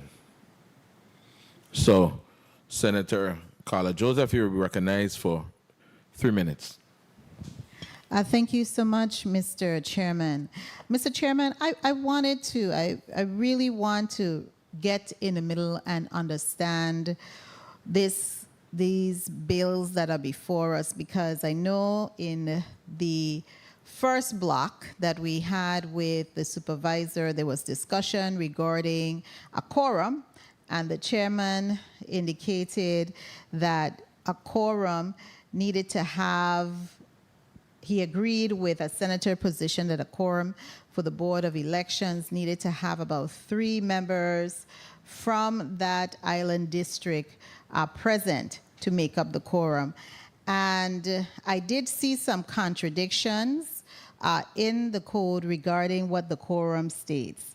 The quorum and this is for the 2023 cumulative pockets supplement for Title 3, Section 41, and it states basically it's a majority of members present. And so we are seeing a little bit of conflicts and contradiction in what constitutes a quorum based on law. Mr. Williams, I know you have some bylaws, and the actual code also alludes to your bylaws. What is it that, and I showed you when we were not on the record, this portion of the law that I'm referring to, which says a majority. What is your position on that? What in your position, based on law and based on your bylaws, constitutes a quorum of the election system, and the election board, rather? Please, Mr. Chairman. Sorry, could you recognize the testifiers, Mike? Testing 1, 2. Good. 1 minute. Thank you, Senator Joseph, Carla Joseph. The bylaws of the election, of the Board of Elections, that was adopted in October of 2015, and Article 9 speaks to a quorum. And when the Senator Alma Francis highlighted the reference in Title 18 of the code, I also highlighted that the code, well, not the code, but that reference is in our bylaws and not in the code. But not to, because I wasn't here to necessarily opine, I just decided not to, engage back and forth on that. But it is highlighted in the bylaws of the board, but the code, as you read, as amended, does speak to a quorum being 8 members. And not necessarily, and just quickly, for good measure, if you look at legislative history, the fact that we had district boards and we had a joint board, the bylaws spoke to those numbers simply because there were opportunities in the past where a single district would show up to a joint board meeting with one additional member from the other district, and there wasn't fair representation. So that is where the history of why that, bylaw, the Article 9 of the bylaw came about. Thank you. I understand, and this is where the conflict in the code also is located, because I believe it's in Title 18, subchapter 41, that it also speaks about the composition of the board. It's in, it says here, promulgate and issue uniform rules. I'm reading from Title 18, subsection 47, and it says promulgate and issue rules, and this is the board, and regulations for the administration and the enforcement of the election law through the United States. And it goes on to say that not less than 3 members of each district board shall be included in the quorum. A majority of a quorum so constituted shall be required to establish any rule or regulation. So that seems to me to establish the rules and regulation. Board members shall, at the first joint, and it's speaking about the joint board. There's no longer a joint board. There is only a single board. The joint board here gives the interpretation of the 2 distinctive boards, which was done away with in law. I believe it was in 2017. So there's no longer a joint board. Is there a joint board, Mr. Williams? No, there's not. There's a single board. There's only a single board. And so this gives the impression that it exists, and it goes on to say joint meeting following each general election, designate a chairman, vice chairman. So we have some conflicting law here, because this law, this portion of the law wasn't updated when the 2017 updates, which had actually unified the board into one single board. Thank you so much, Mr. Chairman, for the opportunity to explain that on record. Senator Joseph, and I also see where we have some work to do too. Yes, that's So while we're talking about other things, we have some work to do too. Senator Alma Francis Heiliger, you're recognized for your point of information. Thank you so much. For clarity, I wanted to stress some of the things that my colleague was sharing, and when she attempted to bring it to my attention, she only spoke about 41. I brought it to her attention about what 47 said. And this is where I believe the problem lies. Under 41H, it only speaks to a quorum of the board shall be a majority of its members. That is all 41H says. But when it comes to all of the additional detailing of the actual board and the makeup and who is to attend meetings, all of that is included in 4713. And what 4713 speaks to. And I remember when the chair spoke to, for example, for the purposes of complying with this duty, this is all in 4713. For the purposes of complying with this duty, the board shall meet jointly at least quarterly and at the call of the chairman of the joint boards, either upon his motion or at the request of the Supervisor of Elections, in order to consider or adopt such rules and regulations. It goes on to a quorum of the joint boards shall consist of a majority of members, provided, however, that at least not less than 3 members, and that's what I was referencing to. And one of the things that I recognized when we was crafting my bill, we recognized that even though we merged the board, there are little spots throughout the code that still references joint board. And that is what we actually need to change, because our intent wasn't to change the language. We were changing the part that references for joint boards.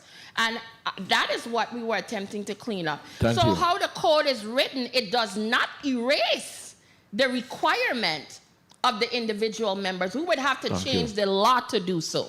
Thank you. And very much. I think we both understand the both of viewpoints.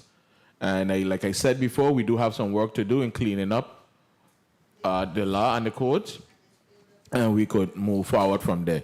Senator Ray Fonseca, you're recognized for your 3 minutes. Yes, thank you, Mr. Chair. Chairman Raymond Williams, I wanted to go back to the junk drive, right, or the hard drive, or what it is. It's Jump is a jump drive. Yeah, not junk. Yeah, jump drive. Yeah, I wanted to, just for my own clarification, the voting machines each have a separate jump drive that comes out after the voting is closed, or the information is transmitted electronically to a central data bank. So several things. For each election, the equipment has to be certified. The DS200 is a process. Anyway, the thumb drive that is stored or inserted into the DS200 stays in the DS200, that box piece of machine, until, let's use a primary election for the intent. It stays in there locked away until the night of that primary election, at the close of the election at 7 p.m. At that point, the supervisor, her staff, with the oversight of the board, can begin the tabulation process, which requires that they break the seal, they record the seal, break the seal, open the locks, open the compartment that holds the thumb drive. They close the poll. Once the poll is closed, it spools out a tape that speaks to each candidate on that ballot. It tells you how many votes that person in that specific DS200 received. The thumb drive is given to the consultant or contractor who inserts it into an Auditron. That's the name of the equipment. Okay. And that populates the votes from that thumb drive. That thumb drive is then returned to the supervisor in this present form, and that is wrapped with the tape, secured in a bag that has another seal with a number on there. Mm-hmm. Those thumb drives are preserved for the 2-year cycle. So in case there's a need for an audit, a recount, or something like that, that's how that process works. To the ensuing general election, those thumb drives are never used again until maybe the following election. And even then, they would have to be cleaned, meaning erase any information on them. Okay, so so then, based on the hacks Time. we've received, I know the VI lottery, the hospitals, several agencies have received, breaches. Are there any additional steps, or the Board of Elections has already implemented additional steps to prevent any security data breaches? So the DS200 is an individual piece of equipment. There's no connectivity, no internet or otherwise. Only thing that machine has is been plugged into electricity. So the security process that's in place, I'm never going to, as one that has just recently dealt with a cyber attack, there's never enough security in place. So that's something that we would need to look at, and look at what the national standards require on that level. Oh, thank you, Mr. Chair. Thank you, Senator Fonseca. Senator Novalee Francis Jr., you did not get your first set of minutes, so I allow you 6 minutes this go round so you can query on the board bills. Thank you very much, Mr. Chair, and good afternoon to everyone. I first of all want to commend the bill sponsor of Bill number 36-0071, and as well as Bill number 36-0073, and to thank Ms. Carol Burke for her testimony on this particular bill. First of all, there is some preemption issues here, but clearly I heard of the discussion of where some areas there may be a default that we need to be able to fall back on, but I will continue to submit that I believe that these legislation needs to be clear and specific in terms of the duties, functionalities, and the responsibilities need to be spelled out clearly here, because we've seen where there is a number of conflict. We've seen that there is conflict between Section 41 and Section 47 as it pertains to the board and its quorum. So it's clear to me that there's much work to be done to address those particular issues. State Chair Burke, in respect to the Ballot Access Integrity Act, I heard you vehemently support this particular measure. Have this been submitted to the legislature? I saw it attached to your testimony here today, but you're aware of this has been submitted by to any senator? No. In the 36th legislature or before? Good afternoon, Senator Francis. No, not to my knowledge, and I don't know how, because I basically helped to work on this, and this is what it is. It could be called anything else, but the principles based on every part of this act was basically, I was intricately involved with it. Based on my understanding as to what was required, having spoken with Judge Malloy, spoken with legal counsel at the DNC and other state parties. Okay. And in respect to the Chief Judge Malloy's ruling, I see that in your testimony at some point you made reference to being in support of Bill number 36-0071, and then there are instances where you indicated that there seems to be a fall short, where there's tremendous amount of work or amendments that's required on that piece of legislation. Which is it? Are you in support of it? You think it's a good start, or that there's much work to be done to strengthen the issues as been indicated with Judge Malloy's ruling in Bill 36-0071? So, Senator, thanks for that question, because the heart of my answer is where we are today. Today is August 8, 2025, and the judge's ruling was January 10th, 2024. So I absolutely support the bill in concept, and as I stated in my testimony, the boldness of the senator who sponsored it, and the fact that it's something, it's a start. But in reviewing it, these are just my recommendations. We don't just want to put forward a bill that don't withstand constitutional muster. We want to make sure that it's wholesome, and that's exactly where my comments and recommendations come from. So that it carries further. I'm sorry. Go ahead. It is your position then that there is some additional work that needs to be done, and that you're willing to sit with the bill sponsor and any other sponsors on this, because I know that there were work being done at the party level as well, to be able to shore up those concerns that have been raised by Judge Malloy's ruling. Absolutely. And I indicated exactly that myself and the party, the leadership, we're willing to sit down and work collaboratively with this committee, with the bill sponsor, and whomever else. In addition to that, have there been any discussion with the DNC in respect to Judge Malloy's ruling, and perhaps some definitive language that will help to close the loopholes that was discovered in that particular ruling? There have been discussions, and aspects of the Ballot Access Integrity Act did come from the DNC, and on the information that they have on other state parties and how their state laws address that issue. And as a legislative body, obviously, we can't, even though I am a Democrat, for example, and there are Democrats in the Senate, obviously, there's parties that's made up here of various, you have the Democratic Party as well as the Republican Party. Do you see that there needs to be some level of synergy or input coming from the Republican Party, the ICM Party, or other entities in respect to creating legislation that is nonpartisan?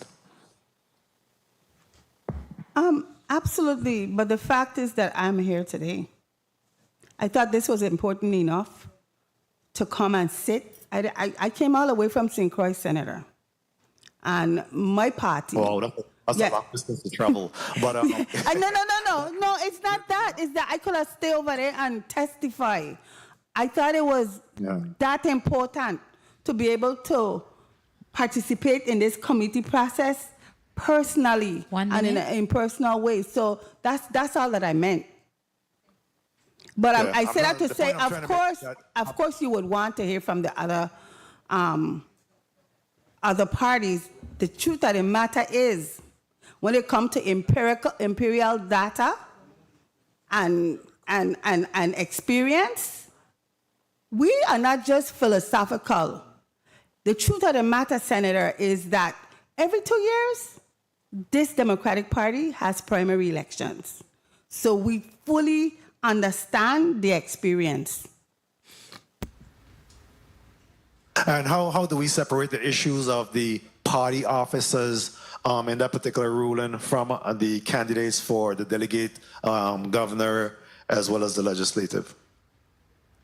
What do we believe needs to be the trigger to separate those two issues in that particular ruling? The Senator, respectfully, may I complete my thought? Go ahead. Senator, respectfully, the party as we stand today will not separate those issues, and that is not what the judge's ruling is about.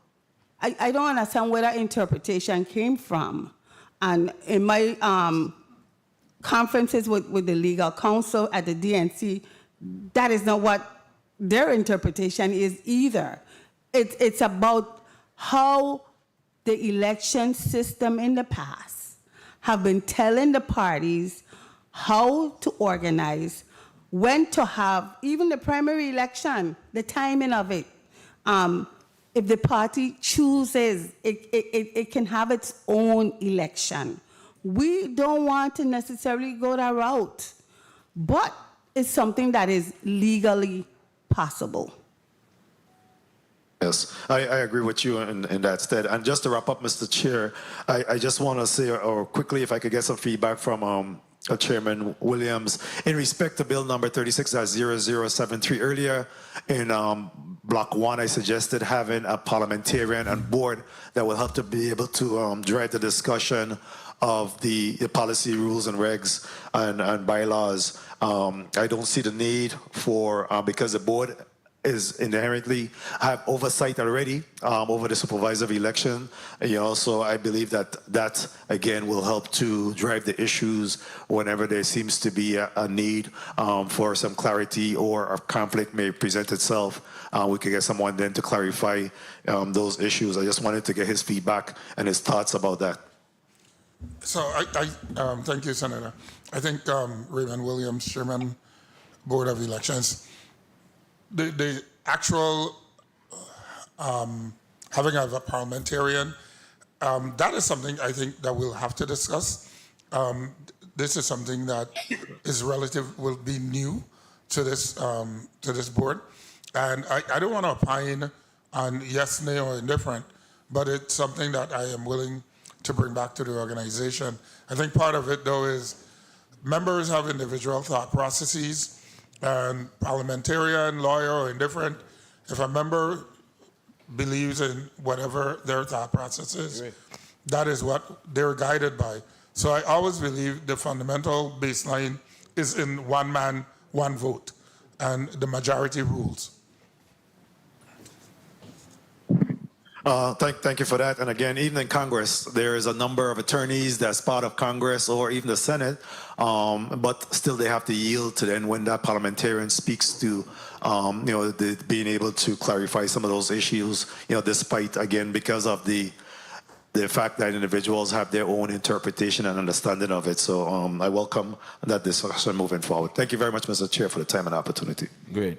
Mr. Williams, I just have, Chairman Williams, I just have to put on the record that I hope that the remaining board members outside of you are listening today and understanding that we have three big topics here today.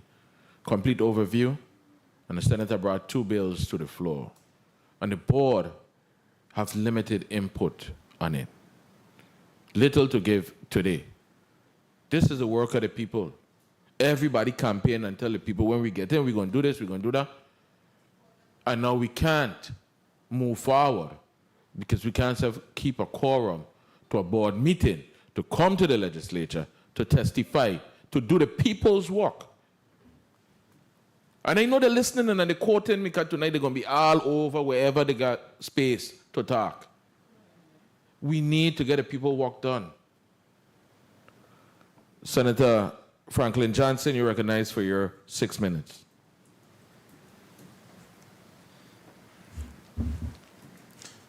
Uh-oh. I'll be up next, Senator. He's not. He stepped away. Senator available. Kenneth Gittins, you're recognized for your 6 minutes. Thank you, sir. Thank you, Mr. Chair. Hopefully I'll get 8 like the others since they got 5 first and 3 thereafter. But thank you to the testifiers for being here today.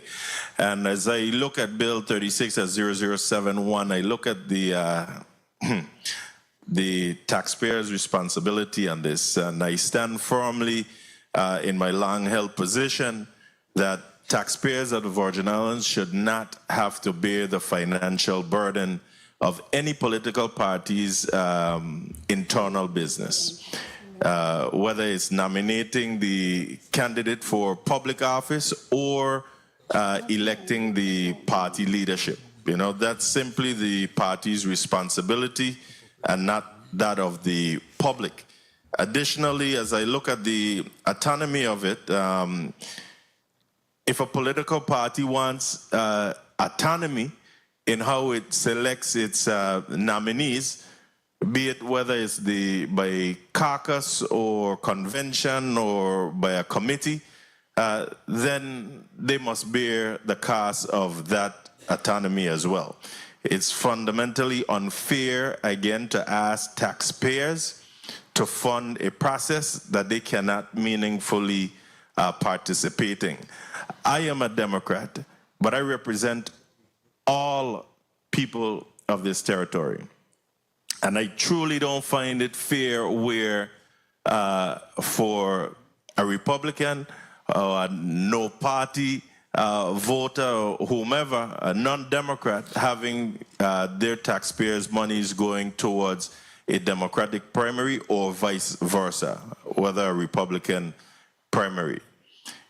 You know, when public dollars are spent, the public must have full access. And this bill enables parties to use public funds without guaranteeing public participation. Now, the party nominations are, again, party matters. So let the parties be able to manage their own and fund their own process. I've said for many years, and I say again today, that I will not support any measure that shifts the financial burden of political party operations onto the people of the Virgin Islands. I think it's wrong.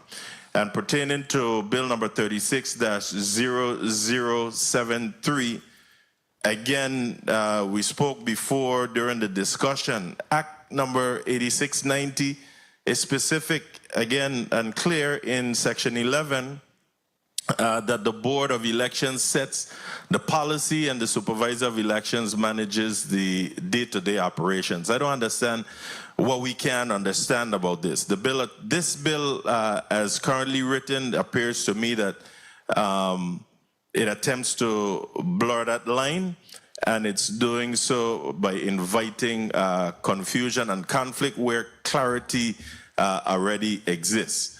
Now, the board, as was stated as well before, by its inherent authority, can already act on any matter that comes before its attention, especially any matter that conflicts with its policies. So I don't understand why what's the hiccup on the board's ability to be able to have oversight of the supervisor. There's no need for redundant or overreaching language that creates more tension than solutions to the code. Now, this bill also, in my opinion, opens the door for micromanagement. Do we really want to do that? A micromanagement of a constitutional office holder's authority. In this case, that of the Supervisor of Elections. It undermines operational efficiency and independence of the office. That was the reason for having the functions of the board and the functions of the supervisor of election, that is, separated and clear. Now, let's be honest. This bill as written is, it could be a recipe for discontent between the board and the supervisor, or I should say more discontent. You know, that's just bad policy in my opinion, and I really can't support moving forward like that. The board and the supervisor each have their vital roles. And if I may, I want to go back to when we separated or made clear of the supervisor's role.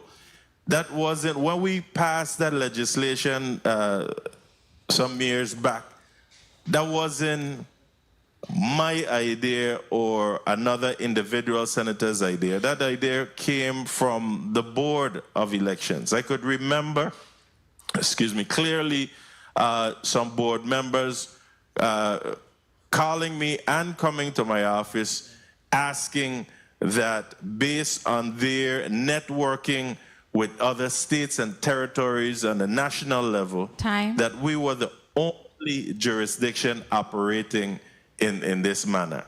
And what they basically stated, that the Secretary of State, who acted as the Executive Director of Elections, manages the elections, not the boards. And the example that they gave was that if that was the case, then you would have had like 54 boards of elections all over the place. But in this case, you had the Secretary of State, who would have been responsible overall. So I'm hopeful that at some point they understand what their duties and responsibilities are and just work in the best interests of the people of this territory. Thank you, Mr. Chair. Thank you so kindly, Vice President Gittins. Senator Frankie Johnson, I don't see if he's there. Senator Alma Francis Aguilar, you're recognized for your 8 minutes. Thank you.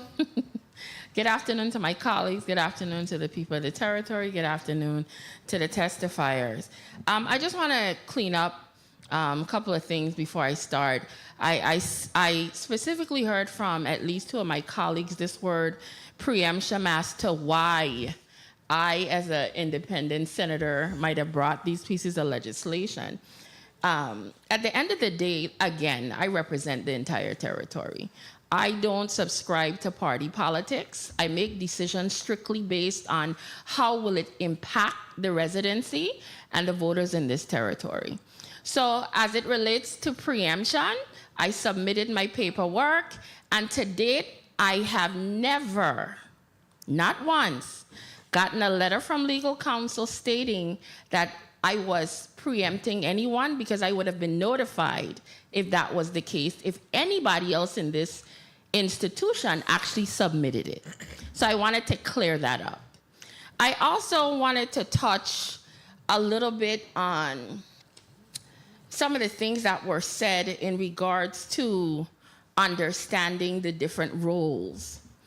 Part of the reason why Bill 360073 even came about had to do with the fact that if individuals understood their roles, we would not have seen the drama the fighting, the back and forth, the lawsuits between the Supervisor of Election and the board. It wouldn't have happened because people would have known their jobs and people would have known their roles. So for me, I said, you know what? To avoid these things in the future, codify it in the code. There's no questions asked. Nobody's going to imply anything. Mr. Williams, does the board hire a supervisor? Yes. Does the board have the ability to fire a supervisor? Yes. So how do we get to a point where the employee was basically fighting and challenging their very employer? I didn't understand, and I'm sure half the public did not understand what was happening. So for me to avoid things like that happening in the future, because those type of things, whether you recognize it or not, disrupts the electorate. It puts too much questions in their head. What's really happening? And for me, this was a solution. It had no other purpose. Because whether it's who's sitting there now or who's sitting there in that seat tomorrow, it's to create and draft something so it's understood. In my opening statement, I clearly said that running the board or being a member of the board, it's inherent of your authority. But clearly, that was not understood by everyone. And when I contacted legal counsel and was drafting this, legal counsel said it's a good idea because sometimes when things are inherent but it's ambiguous in the code, there's nothing wrong with just stating it. This is the facts and that is it. Because the reason why there was so much infighting between the supervisor and the board is that even though it was inherent, apparently everybody didn't understand their duties and roles based on what my previous colleague stated. In regards to 360071, I appreciate the testifier for a lot of what you said that could be done, but this was where my concern lied. One of the reasons why 232 was struck down, it spoke to unconstitutionally vague. And I also, when I was drafting this and working with legal counsel, I said to legal counsel, I want to create a piece of legislation that is constitutional and directly addresses the requirements of the judge. I don't want a situation where we pack so many things into it, it opens up yet another doorway for us to be taken to court and this situation continues again. So my goal with this was to just get this section passed, just to get it done, because if this isn't done, come election next year, there's gonna be a problem. There will be a problem. And all I'm thinking about is how do I solve this so that next election my constituency is not up in the air trying to figure out how this is gonna work out. That's all I was thinking.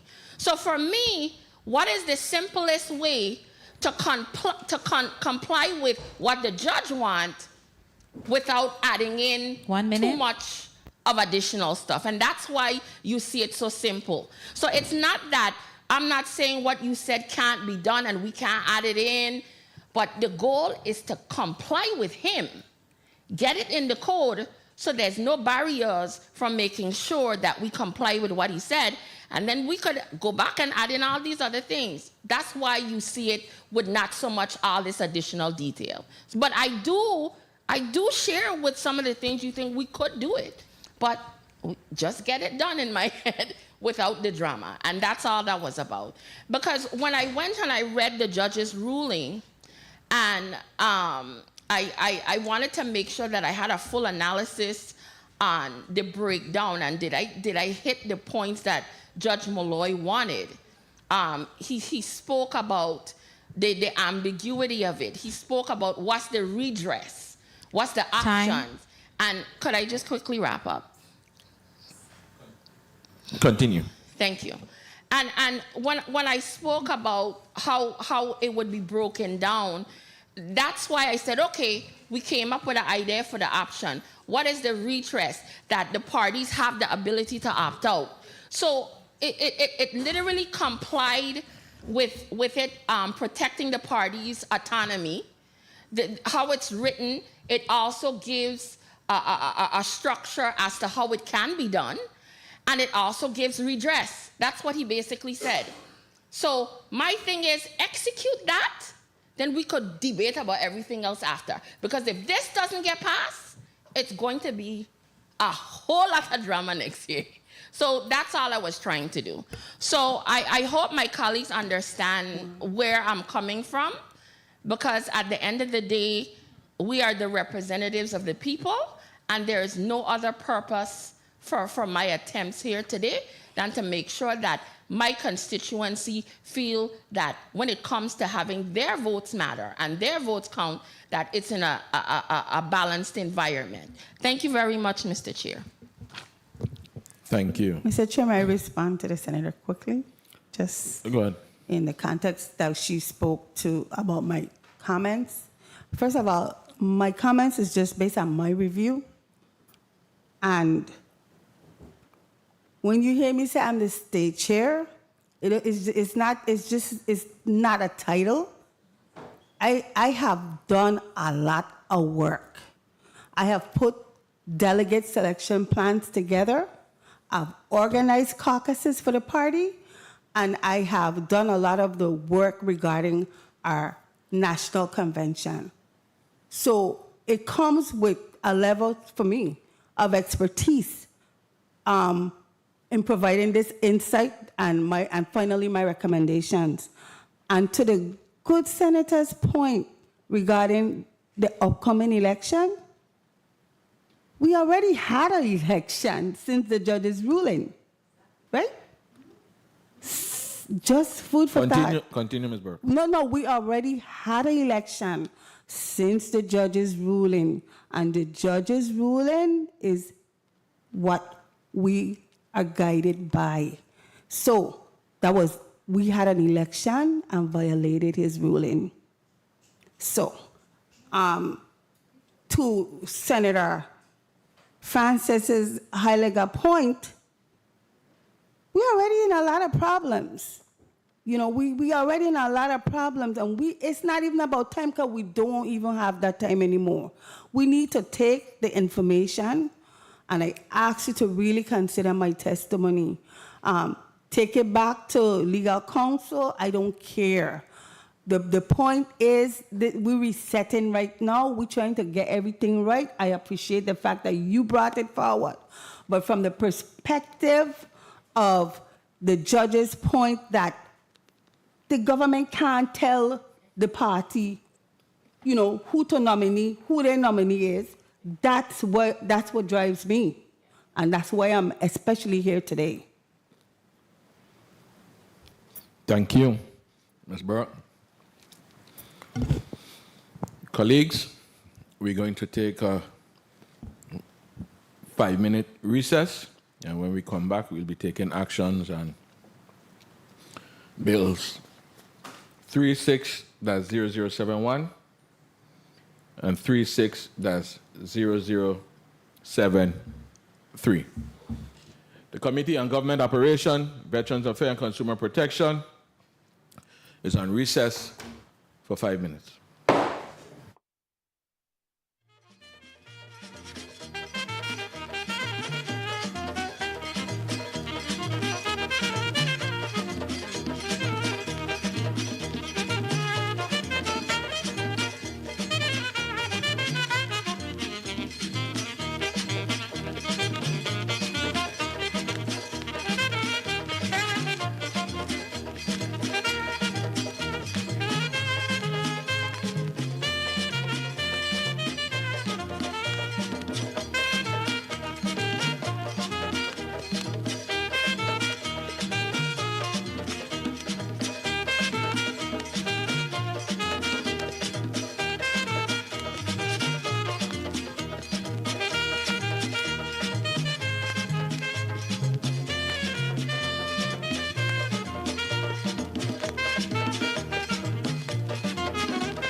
Committee on Government Operation. Committee on Government Operation, Veterans Affairs and Consumer Protection is back on the record. Point of information, Senator Francis Heilega. Appreciate it. I want to thank the testifiers for coming and sharing the information. And as we are about to go to a vote, I just want to put on the record that, again, I do appreciate the ideas, but I think that certain things could be done and whatever minor amendments could be done in rules. So I will be going ahead and pushing 360073 forward. And hopefully, if it is successful in being moved, we could get those additional things that could be done, but still keep it within constitutionality. Thank you very much, Mr. Chair. Do I hear a motion? Motion. Motion, Senator Francis Heilega.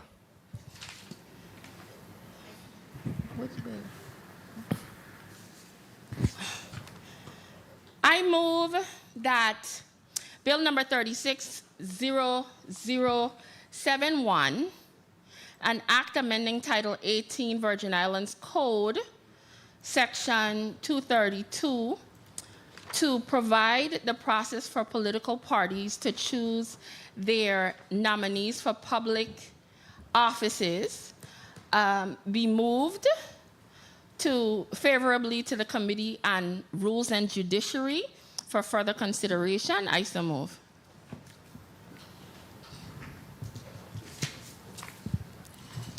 Frankie, may he not second you? He's your minority senator. Does it matter? Yes. Motion. Our vote matters. Does it matter, Carla?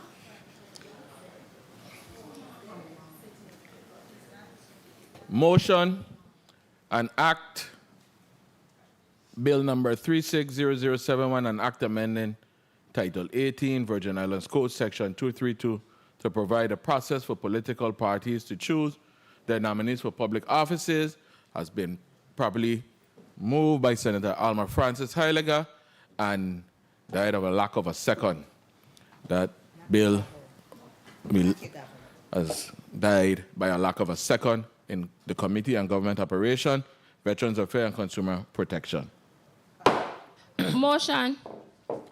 Motion. Do I hear a motion? Yes. Senator Francis Heilega, you're recognized. Thank you. I move that Bill number 36-0073, an act amending Title 18 Virgin Islands Code, Chapter 1, Section 4, and Title 18 Virgin Islands Code, Chapter 3, Section 41, relating to the powers of the Supervisor of Elections and the Board of Elections, be favorably voted on by this committee and sent to the Committee of Rules and the Judiciary for further consideration. I so move.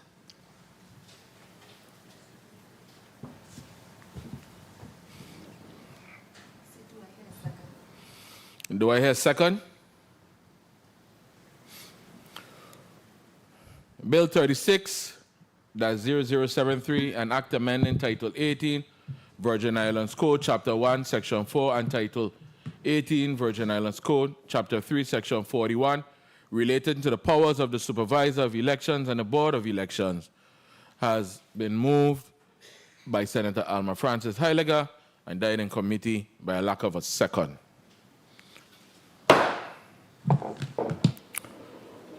I'd like to thank everyone for coming out today. Mr. Williams, I'll give you 30 seconds to give a closing remarks. Chairman Williams, I apologize. I was born Raymond J. Williams, baptized Raymond J. Williams.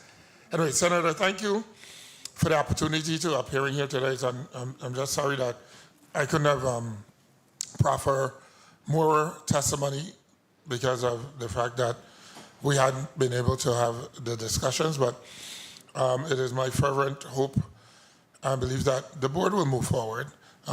We will get beyond where we're at and recognize that, to your point this morning, when the elephants trample. When the elephant fight, the grass they trample on.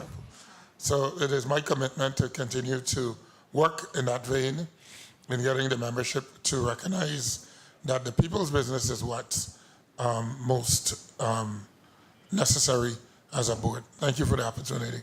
Thank you, Ms. Carol Burke, Chairwoman of the Democratic Party. Give you 30 seconds to close out. Thank you, Mr. Chair, and thank you to you and your committee for the opportunity to come before you to testify on Bill 36001. I want to just say that in the context of coming here, it wasn't really because I'm the chairwoman of the party, but more so because of my long-standing stance as a proud Virgin Islander. The issue of elections, and in particular elections going forward, is reflection on all of us. And some of us run as candidates, and most of us participate at the ballot box. And we weigh in on our positions on the issues that candidate advance. Our electorate is watching. We rely and we're hopeful that the young people in this community gonna come back to what election used to be. It is my absolute hope through our engagement, because I stand on the principles of the party and on my word that I will continue, and the party leadership will continue to collaborate on measures that impact our party and the people. Thank you again for the opportunity. Thank you, Mr. Williams, Ms. Burke. I'd like the Sergeant at Arms to excuse you from the well. You're free to go. I'd like to thank all my committee members today. They have no non-committee members, but it's still okay. I like my committee. Thank you. I'd like to thank my staff. Thank you all, ladies. Thank the media, legislative reporters, the supporting staff of this legislative body, my stenographers, legal counsel, Sergeant of Arms, all who provided some type of help today.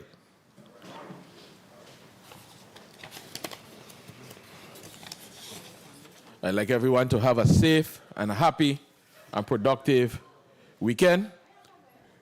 There being no further business to come before the Committee on Government Operation, Veterans Affairs, and Consumer Protection is hereby adjourned. God bless, peace, and love to the people of the Virgin Islands.